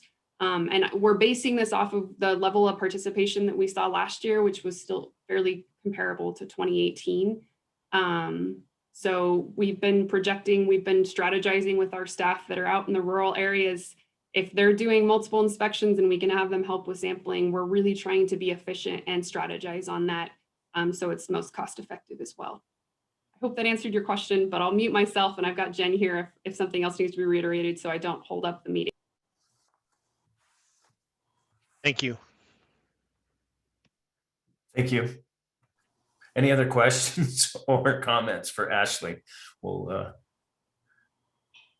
hearing none, we'll move on to thank you so much, Ashley, and what your team is doing. We're going to move on to animal industry line item number 9, board update from Mr. Ferris. Doug. Good morning, Mr. Chair, members of the board. For the record, Doug Ferris, Animal Industry Division Administrator. I know everybody has our update was provided, but I'll go ahead and kind of skim over, try and hit the high points for you, and we'll move through things. Our Ag Enforcement Officer 1, who was employed for the ELCO position, is completing his final phases of the Field Training Officer program. So we hope for him to finish that up here by the end of next month, and then he'll be out on his own. So we'll have another full-time law enforcement officer, at least in the Elko area, and there to assist our other officers across the state. Along with that, the Ely enforcement officer position is still on hold at this time due to the budget constraints and reductions due to COVID-19. Moving on to our partnership activities, NDA and USDA Wildlife Service continue working together in performing wildlife damage management operations. And with USDA APHIS, staff continue working in conjunction with USDA in performing furthering Nevada's animal disease traceability plan. We also completed our updates for this. Our second quarter updates have been submitted and approved, and are currently working on and submitting new cooperative agreements for both the animal disease traceability plan and the umbrella plan, which would take an effect, if approved, will take effect in April. With Wild Horse Connection, who we have the cooperative agreement for the manager of the Virginia Range Feral Stray Horses. In total for FY21, they have responded to 538 calls at this time. With American Wild Horse Campaign, who we have the cooperative agreement with for the VRE horses, for the fertility control project. In FY21, there's been 849 individual mares vaccinated with the PZP fertility control vaccine. And the American Wild Horse database has been updated to include 4,611 individually identified horses currently located in the Virginia Range area. Moving on to some of our program updates, Commercial Feed has 305 registered active accounts. And then for our livestock enforcement, the agricultural enforcement officers have completed 46 new livestock investigations, 54 follow-up investigations, 2 animal health investigations. That amounted to 3 animals being quarantined, 1 vehicle crash, 172 traffic stops, which resulted in 61 warnings issued for livestock and brand violations, and 32 animal health, which was 6 citations issued total out of that. They've answered 1,099 phone calls, performed 4 vehicle livestock check sites, responded to multiple other calls, including 10 calls for the Virginia Range for Feral Stray Horses, and assisted other agencies on 33 occasions. Under livestock identification, staff have completed 10,172 brand inspections for a total of 349,503 animals, which includes the public livestock auctions. Brand inspection staff, the brand inspectors, have worked 9,539 hours and traveled over 200,000 miles during performing these inspections in FY21. Staff have renewed 218 brands and approved 106 new applications. There's still 60 of those applications pending, so we're trying to get through them as fast as we can, but they all take some time. Staff have received a total of 2,623 livestock assessments for 2021. There's currently 1,777 of our 2020 livestock assessments that remain delinquent and unpaid. Staff also received over 2,800 livestock assessment filings, late assessments for 2019, 2018, and even 22 for going back to 2017. We mailed out 241 livestock movement permit applications, which resulted in 124 applications being returned. And this added up to over 1,800 permits that have been issued to producers across the state. Division has issued 195 agricultural licenses, and the Sparks staff have answered to or responded over 260 phone calls or emails related to the Virginia Range for Feral Stray Horses. Also, we noted in here the program staff did hold a workshop for proposed changes to NAC 564 and 565. That's a livestock inspection program that was held back in December. I believe that's the meeting that Board Member Dufresne was referring to. So we have held that one. We will be scheduling a second one after we received public input and input from our producers. For the predatory animal and rodent control, the 2021 Animal Park annual park meeting was held on February 18th. We held that virtually. And then park employees that provide technical assistance, non-lethal recommendations, removal for predators were required across the state. And the primary species that have been addressed during this time were coyotes 60%, ravens 38%, with the remaining 2%, including feral swine, lions, striped skunks, badgers, bobcats.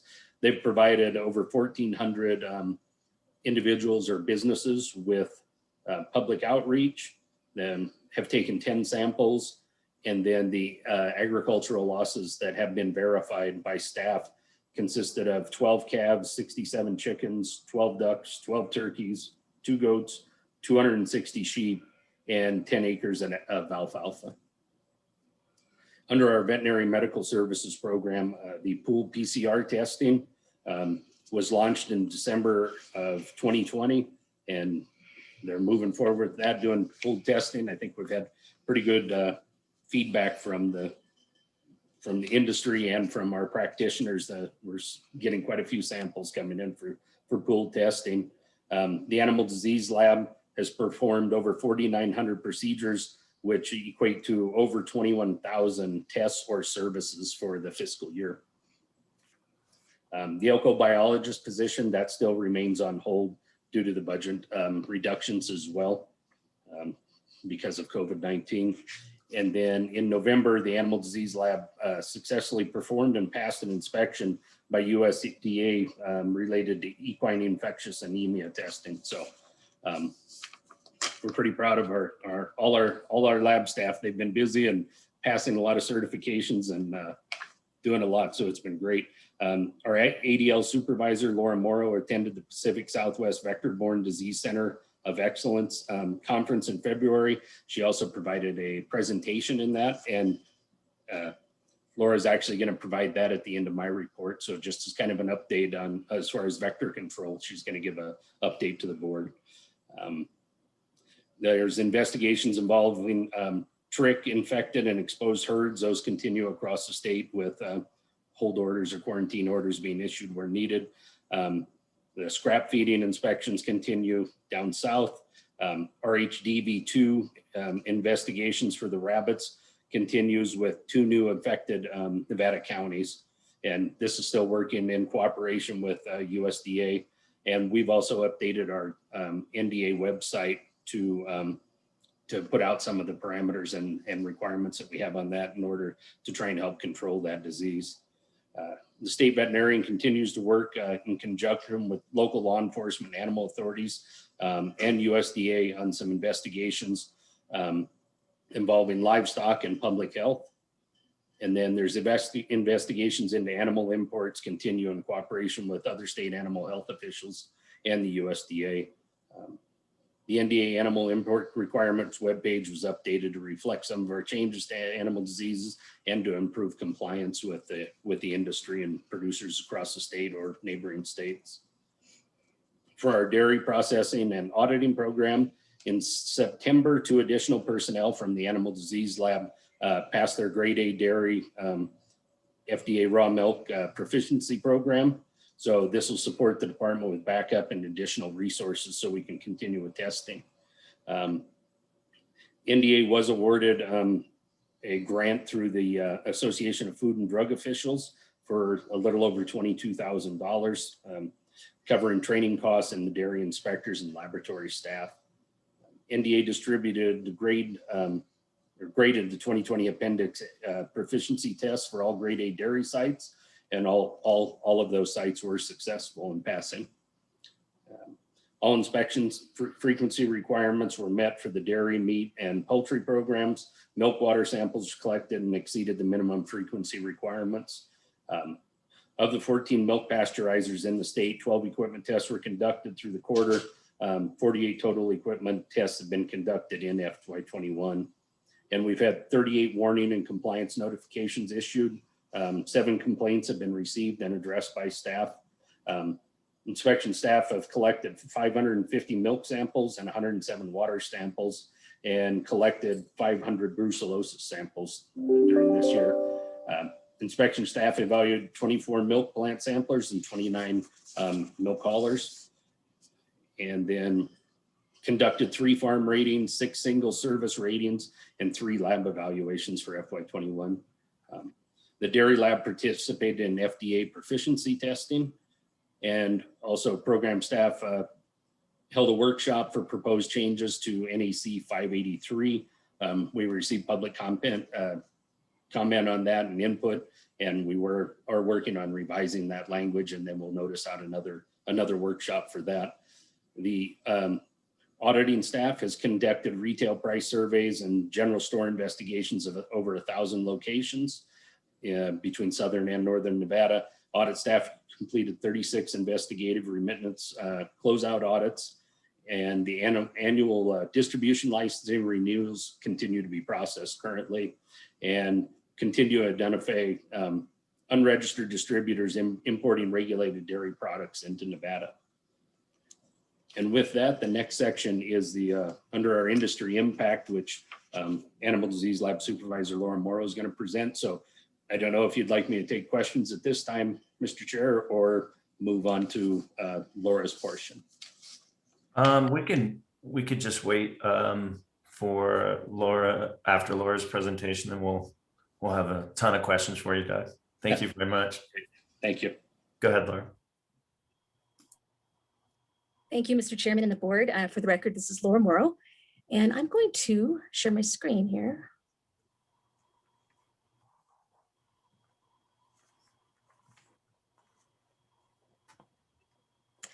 And I promise you this will be very brief. I wanted to just give an overview of our vector partnerships in Nevada and talk about West Nile virus and some of the challenges that we're facing. I wanted to tell you about the design that we have in Nevada.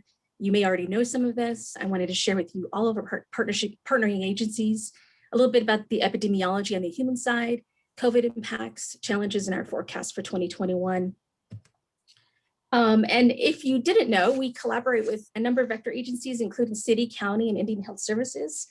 Collaboration with partnership agencies is so critical for Nevada.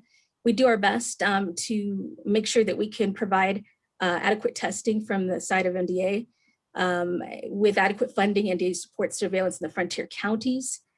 Jeff Knight and our state entomologist and his team help support that need. These locations are the most challenging to reach. Agencies in the northern part of the state have abatement measures in place. One of our state's ongoing concerns is the lack of consistent abatement in the southern area or southern region of the state. The health department's just not a dedicated abatement district. All partnering agencies are part of the Nevada Vector Control Association. We meet annually to collaborate. We share best practices and discuss the upcoming year. I help coordinate the meeting, and it's actually scheduled for next week. And we'll be covering some of the stuff I'm showing you here. Here's a list of our partnership agencies in no particular order. And it's quite a few folks that will be attending and that we've gotten to know over the years. These folks are out there in the field collecting mosquitoes, collecting pools of mosquitoes, identifying them and submitting them to our laboratory for testing. And then we coordinate with them, we send them results, and we partner with we also report these to public health, the public health department should also be on the list. So, and then at the very bottom of the list is PACVEC. We've been getting a lot more involved with PACVEC. They're the Pacific Southwest Center of Excellence in vector-borne diseases. And we've attended their meetings and presented, and they may be a very good resource for us in the future, technical resource and possibly some grant solutions. A little bit on EPI, you could just see, I'm just showing you from 2003 to 2020. Obviously flooding in Northern Nevada has a big impact on whether or not we may see West Nile virus cases. And these are human cases. The red represents neuroinvasive and the gray is non-neuroinvasive. And you can see 2020 is, only one human case reported. So there was a lot of reasons for that. Obviously 2021 was a little nuts. 2019, I should put a notation there that was a West Nile virus outbreak in the southern or Clark County area. So, and then just to show you for 2020, even with COVID, hitting us, the Southern Nevada Health Department actually trapped and tested a record number of pools following the previous year's outbreak. So, and they really only found 13 pools that were positive for West Nile virus. And in the entire state, again, only that one human case. In Northern Nevada, we had a real major decline in testing. Collections were cut short due to a late start related to the weather. Northern Nevada's weather is always unique and changing. We had some mandated closures and redirection of staff to support COVID measures, which we expected. More on some COVID impacts. Some of these you've already talked about, but the COVID-19 pandemic negatively affected our economy. Obviously, we're required to look at some reductions for our fiscal years ahead of us. And Vector staff were diverted to support COVID efforts. As I mentioned, you guys may know about Senate Bill 4. It supports COVID prevention in hotels and businesses. The measure balances the protection of workers and the needs of the business community. And our EHS staff in Washoe County and in Clark County were diverted to this effort. I believe Southern Nevada Health Department is still doing this in Clark County. Which also means they're going to probably have a late start with surveillance when it comes to mosquito surveillance or arboviral surveillance. Other impacts, we had less surveillance in the northern part of the state. Actually skipped a slide, but I'll leave it at that. CDC 80s project, we have an 80s Egypti project going on in Southern Nevada, and that was delayed. And when we had the grant funding decline that we mentioned, are currently working on the new grant for the upcoming year and hope that some of those funds that were diverted to COVID may become available for future surveillance. So we'll see. And then most likely because of the decline in the grant funding that paid for most of our testing and surveillance for at least NDA, we'll most likely have to charge for testing in 2021 just to cover costs. And then finally, just a few more challenges. We've talked about some of these, but again, we're all wearing multiple hats out in the field. Even here in the laboratory, we're all wearing multiple hats. And I'm sure that that's consistent across the board with everyone. We have inconsistent abatement measures, and Nevada needs buy-in from key stakeholders to make significant change. And I think that this is a topic that Southern Nevada is truly working on. Northern Nevada has a better handle on abatement measures. The frontier counties, we lack the resources and funding for regular surveillance. We don't have funding. Those regions are hard to reach and may not have any surveillance. Education of the public will continue. And Southern Nevada Health Department is partnering with Clark County Vector Control and that ongoing CDC 80s project, I believe was a 2-year project. And Douglas County is going to pilot drone technology, and that's pretty cool. And we're going to hear about that next week. We're very excited. And we're also going to investigate, we've already talked with PacVec ADL, the laboratory here, working on a multiplex testing to streamline workflow. We currently test for West Nile virus and SLE and St. Louis encephalitis and Western equine encephalitis, but we want to combine it into a multiplex assay to streamline the workflow and reduce costs. So, and during all of this, let's go back here. I just want to say special thanks here to all the vector agencies that we work with, our partnership agencies. Without them, we wouldn't have the surveillance and the testing that we do and be part of that mission. And the ADL and Southern Nevada Health Department laboratory staff, they've worked very hard even through the COVID summer. And Vivek Raman, he's an environmental health supervisor at Nevada Health Department, Southern Nevada Health Department. He actually helps me with obtaining data, and we work together, partner together, collect data, and we report it to the CDC in ArboNet, and he helped collaborate with some of this presentation. So, and that is what I have. If you have any questions. Awesome, Laura. Thank you so much. And Doug, for your presentations. Do we have any comments or questions?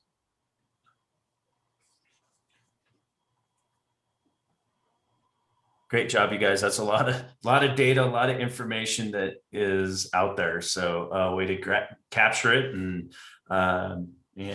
do that for us. We appreciate it. Yes, Tim, sorry. I just have a quick question for Doug there.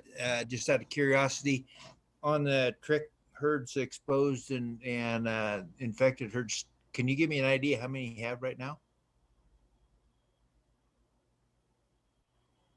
For the record, Doug Ferris, I would actually have to defer to our state veterinarian to know exactly how many there are across the state right now.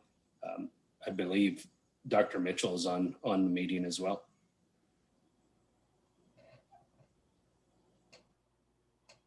Hi, this is Amy Mitchell. I would say we're currently investigating some and releasing some as we speak, but there's around 8 the last time we had an official list. Excuse me, did you say 8? Correct. Okay, thank you. That's all I had. Thank you, Amy. I appreciate it. Any other questions or concerns? I apologize for everybody's been hanging in there. I've been trying to push through that. Do you guys want to take a break or keep on going? I have a question. Is that okay, or shall I wait? It's for Laura Morrow. For public comment? Well, it would be specific to Dr. Mitchell's 8 herds report. What area, can I ask, or should I be quiet? Go ahead. Thank you. Where are the herds located? My understanding is that it's supposed to be reported and the neighbors are supposed to be notified. I'm just asking where you are with notification and the bite that you guys need to get the trick under control.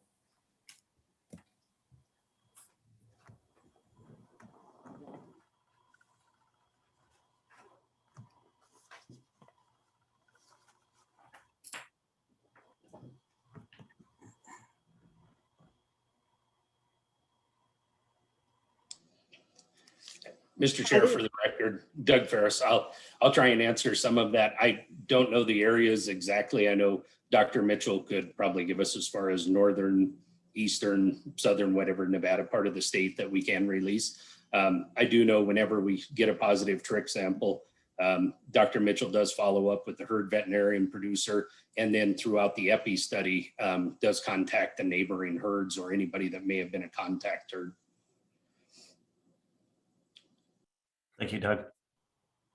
Any other questions for Doug?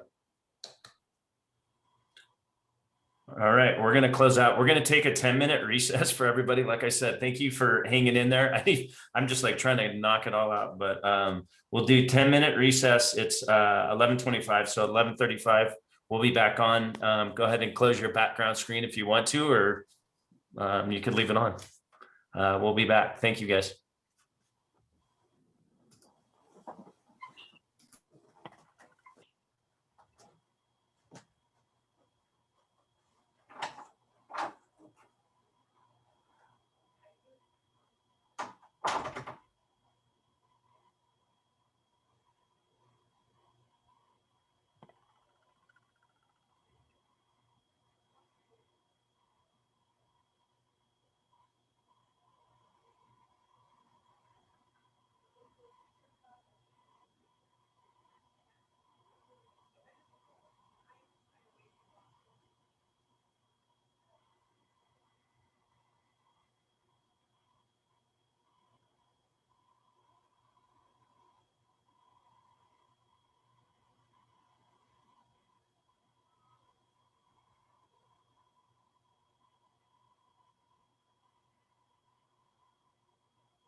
All right, we're almost there. A couple more minutes.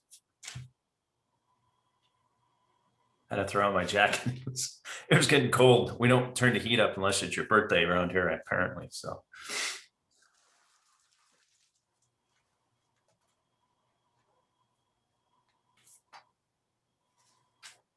Just waiting on Sam.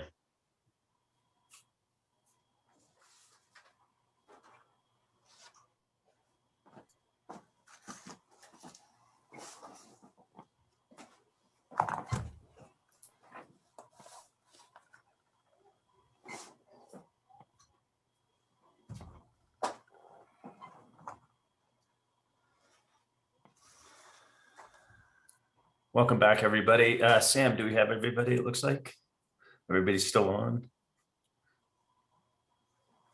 Yep. I can't see Mr. Snyder and Mr. Higbee, so I'm not sure yet. There he is.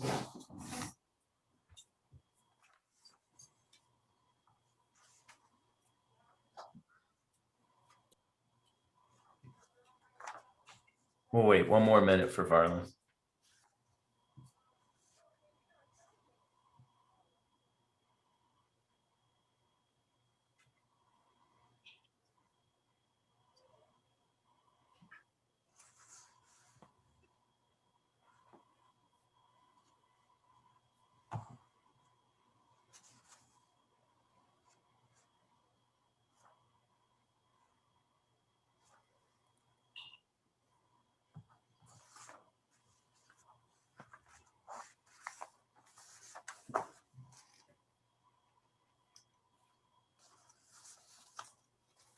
All right, we'll get started, Sam, on that. No problem. I think we've been, this has been a good meeting. So we finished up with animal industry. Thanks again, Doug, for that. Line item number 9. We're going to move right into line item number 10, food and nutrition. We'll do a board update on that, if you would, please. Go ahead. Good morning. For the record, Homa Anushapur, Administrator for Food and Nutrition Division. I start with the division overview. Last month, USDA released the new Child Nutrition Emergency Operational Cost Reimbursement Program. The intent of this program is to provide financial relief to those operators that like National School Lunch Program, School Breakfast Program, and Child and Adult Care Food Programs that experience revenue loss due to COVID. And we submitted the state application for relief funds. USDA nationwide waivers were set to expire June 30th, 2021, and we were working with the regional office to extend it. Fortunately, yesterday, USDA announced that all 7 nationwide waivers have been extended through summer, and that's a very welcome news for us. We also got approval for our monitoring waiver request, and we are working on town hall meeting, virtual town hall meeting with our sponsors to identify their concern, and USDA Western Region Office is going to observe that. And we are also going to have administrative review and for community nutrition, and that is going to be observed by USDA Regional Office as well. In terms of partnership, we continue to partner with Department of Health and Human Service, Division of Welfare and Support Services, and Nevada Department of Education, working with them on the new round of pandemic electronic business transfer for students. We have helped them to develop their plan. This plan is under the purview of Department of Welfare and Support Services. But the new for this round is that also, in addition to school children, the children age 6 and younger also included, who are participating in the child care facilities, are also included in this new round of grants. We are also continuing with DHA partnership with Department of Health and Human Services and Children Cabinet. And this is an ongoing partnership. We like to provide information and awareness about our child and care adult food program and overcome all the barriers and misconception and provide awareness and increase participation in this program. program updates are, of course, the emergency food assistance program continues to provide food to our clients, and it has been very crucial resources during this pandemic. And I have provided a list of number of individuals that have been served by Food Bank of Northern Nevada and 3 Square from July 1st through December 31st, I'm sorry. And the highlight for this is that statewide 12.7 million pounds of food distributed to families in need from July to December through this program. We also got the CARE Act fund, and it ended on December 30th, 2020. There was 2 grants that complemented existing food assistance efforts and addressed the elevated need by providing 3.4 million pounds of food to over 350,000 individuals.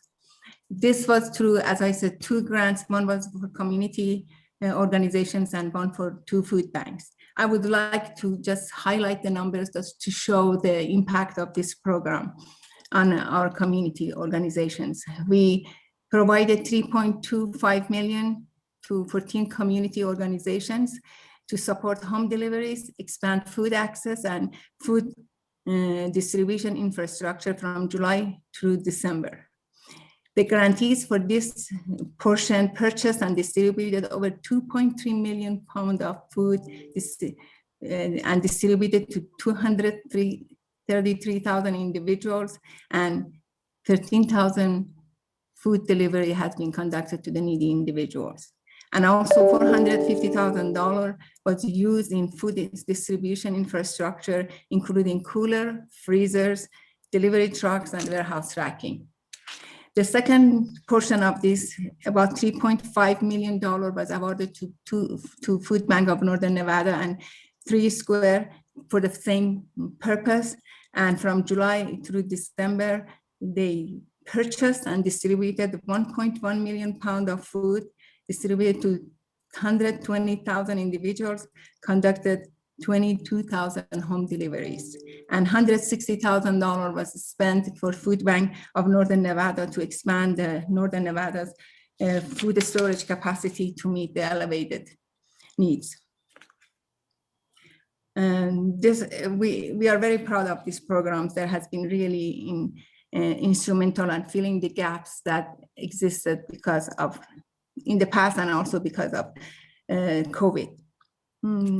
A school nutrition program, we are doing all the compliance reviews through desk audit, and we are doing on-site portion through Zoom. So we have done for school nutrition 7 out of the 21 reviews, and we are scheduling the rest between now and May.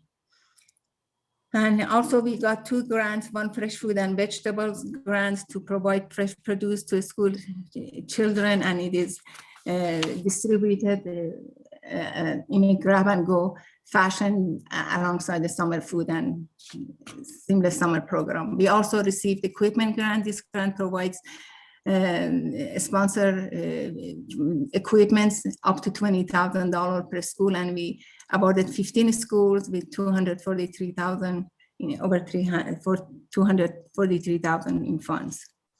And you have the numbers of our sponsors of school nutrition in front of you, the number of meals served, and the amount of reimbursement for fresh food and vegetables.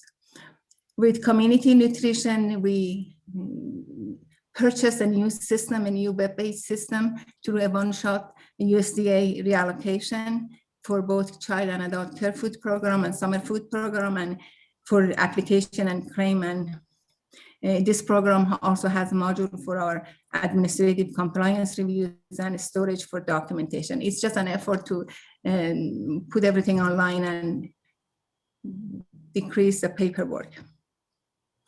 And child and adult care food program have conducted 3 compliance review, and the rest of them are scheduled between now and the end of May. Still, Pyramid Lake Pilot, because of the COVID, is in lockdown and they're not participating in the program. And March 14 to 20 is the week of CACFP Child and Adult Care Food Program, and we provided a link to our sponsors to share their stories, and we recognize at the national level with the CACFP Sponsor Association website. Similarly, we have done 5 reviews for summer food. We received more administrative funds for our summer food program this year, significantly more funds than before. So we submitted a plan, and we are using that money to enhance the system, and again, make everything on website, and put our resources housed in one place and reduce the paperwork. And for CACFP, we have 33 sponsors, and we have served over 1 million meals, and for summer food, 38 sponsors, and over 14 million meals has been served. This concludes my update. My goodness, Oma, you guys have been super busy. Does anybody have any comments or questions?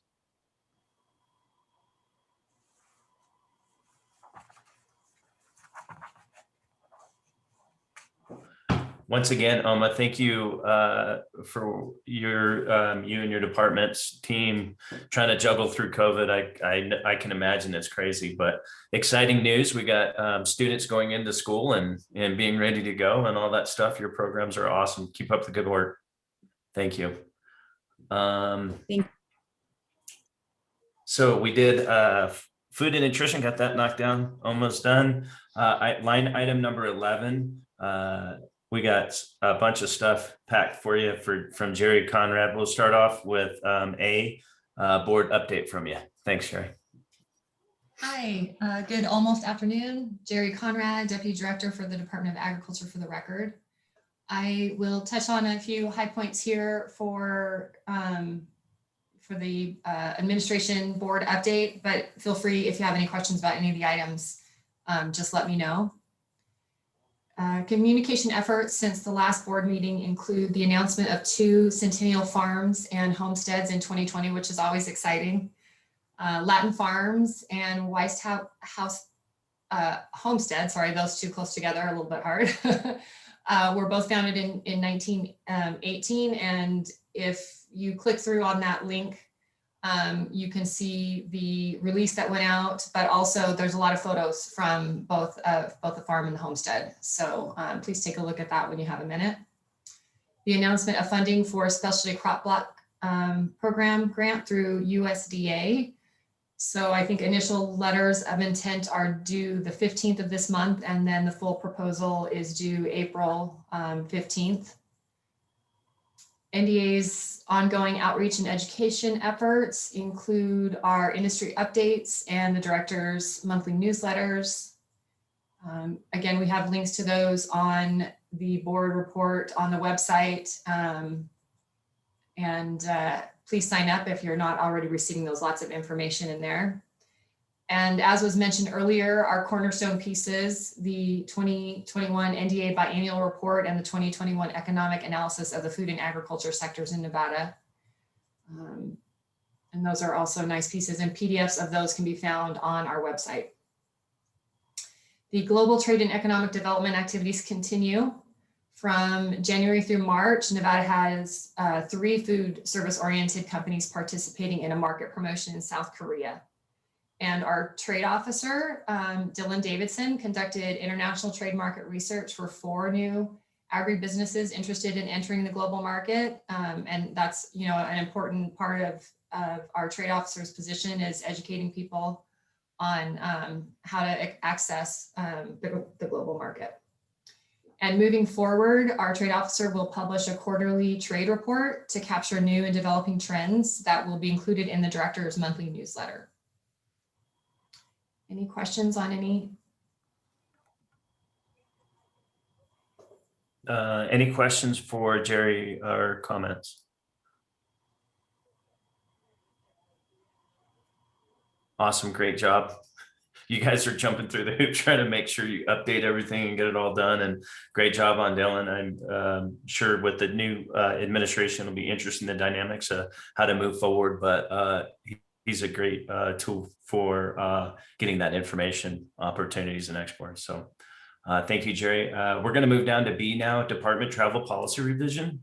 Jerry Conrad's going to give us some information in regards to that for possible action. So go ahead, Jerry. Thank you. So as a reminder, Chair, we have been in the process of updating our policies and procedures, and this is a continuation of that.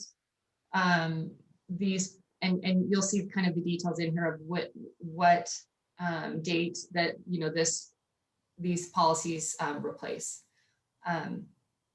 So travel policy 2.5, per Nevada revised statute 561.105, the Board of Agriculture shall establish the policy of the Nevada Department of Agriculture. The travel policy shall ensure all travel adheres to state requirements and meets applicable federal and state statutes, Nevada Administrative Code, and applicable federal, state, and department policies, procedures, manuals, handbooks, directives, and systems. This policy would be effective today, assuming it's approved. The last revised date was February 19th, 2021. There's references here where folks can find more information. And the policy that this replaced is Travel Ag.-2-Admin-7 dated June 8th, 2015. The responsibilities fall to the leadership team consisting of the director, deputy director, and each administrator shall uphold the policy set forth by the Board of Agriculture. And this policy applies to all NDA staff who work on behalf of the NDA. Any questions? Thank you, Jerry, for the overview. Is there some discussion or question or comments for Jerry specifically on this action item?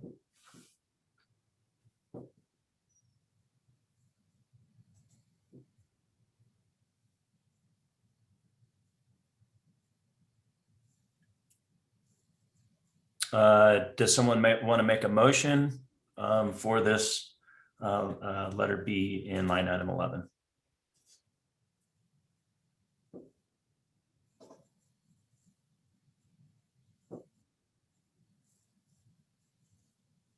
It might be afternoon, close to afternoon, everybody's internet. Yes, Pete, go ahead. Pete's got a. I'll make a motion to approve it. Awesome. That's one motion to approve the travel policy revision. Is there a second? I'll second that. This is Jim. Jim Snyder for the record. You got that, Samantha? I have a first and a second on the floor. Motion to approve travel policy revision. Line item 11, letter B. All in favor say aye. Aye. Aye. Aye. All those opposed say nay. It's so moved. Travel policy for revision, Jerry. All right, and then we're going to move on to letter C in line item 11, Department Technology Use Policy Revision. Again, the floor is yours, Jerry. Go ahead. Thank you.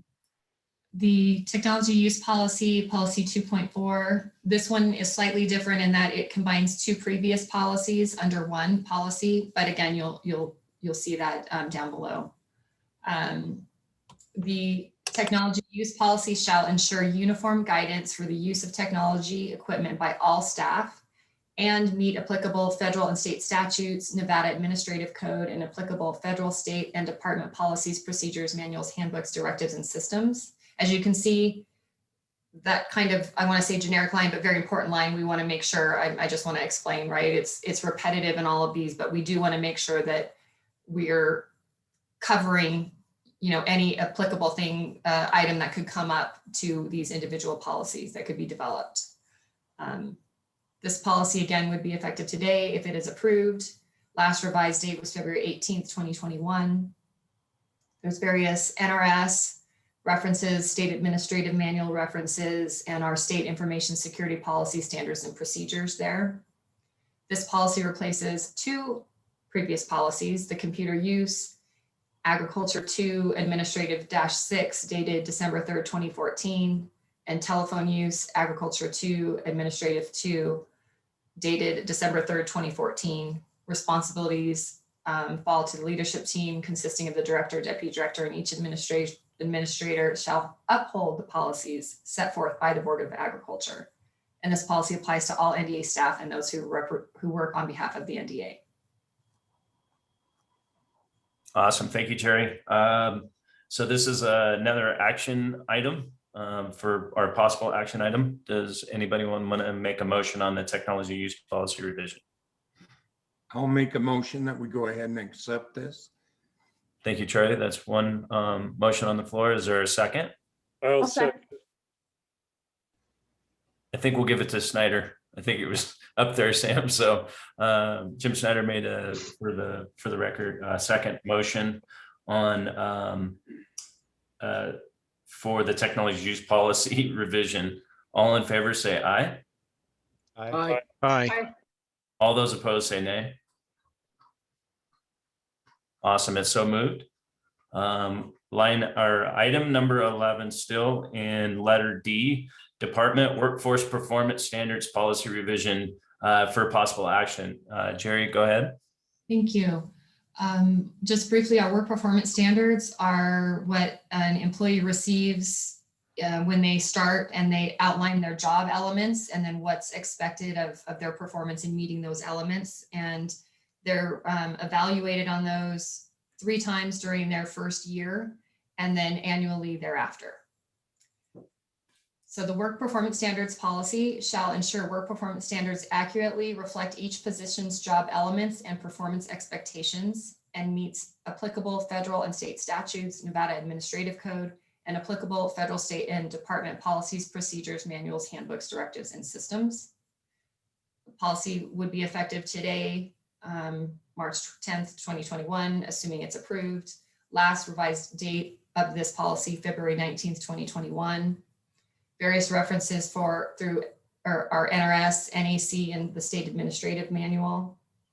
This policy replaces a policy, work performance standards, Agriculture 1, Human Resources 8, dated March 26, 2013. And the leadership team, consisting of the director, deputy director, and each administrator, shall uphold the policy set forth by the Board of Agriculture. This policy applies to all NDA staff and those who work on behalf of the NDA. Awesome. Thank you, Jerry. Are there any questions or comments in regards to the work performance standard policy revision? It is another action item. I'll move to approve. Thank you, Brian. That's one. Some made a motion. I'll second. Oh, no. Second. Oh, no. So there's a first and second on the floor. It moves. All in favor, say aye. Aye. Aye. All those opposed? Perfect. So it's so moved that work performance standard policy revision. Line item number 11, letter E, workplace health and safety policy revision. It's a possible action item. Jerry, can you speak on this? Thank you. Workplace health and safety policy, policy 2.3. The health and safety of staff is important to the NDA. The workplace health and safety policy shall support a healthy and safe workplace through training, a designated safety committee, and health and safety plan, clear procedures, and meet all applicable federal and state statutes, Nevada Administrative Code, and applicable federal, state, and department policies, procedures, manuals, handbooks, directives, and systems. This policy, should it be approved, would be effective on March 10th, 2021. Last revised date, February 18th, 2021. References include NRS, NAC, and the state administrative manual. This policy replaces a previous policy titled Workplace Violence Prevention, Agriculture 1, Human Resources 10, dated March 26, 2013. The leadership team, consisting of the director, deputy director, and each administrator, shall uphold the policies set forth by the Board of Agriculture. And this policy applies to all NDA staff and those who work on behalf of the NDA.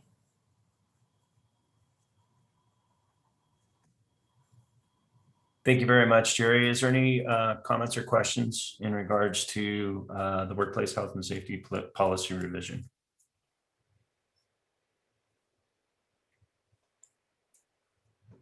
It's an action item. Poll no for the record, Mr. Chairman. I move that we approve the workplace and health safety policy amendment replacement. Revision. The workplace health and safety policy. Got it. Awesome. Thank you. So there is a motion on the floor. Is there a second? I'll second, Commissioner Higby. Awesome. Thank you. So we have a first and a second. All in favor, say aye. Aye. Aye. Aye. All those opposed, say nay. So it's so moved that health and safety policy revision is passed. At this point, we're item number 12. We're getting there. Public comment. Do we have any last minute stuff, Sam, that popped up or? No, again, if you would like to make public comment, you can raise your hand by hovering below in the bar and pressing reactions and choosing to raise your hand, or hover over your name in the participants panel to find the raised hand icon. If you're joining by phone and would like to make public comment, if you press *9, that will raise your hand and alert us to put you in the queue. Did you get all that, Farland? You got to raise your hand and your foot. No? Any? I'm afraid to raise anything as I don't have any comments. I don't want to be.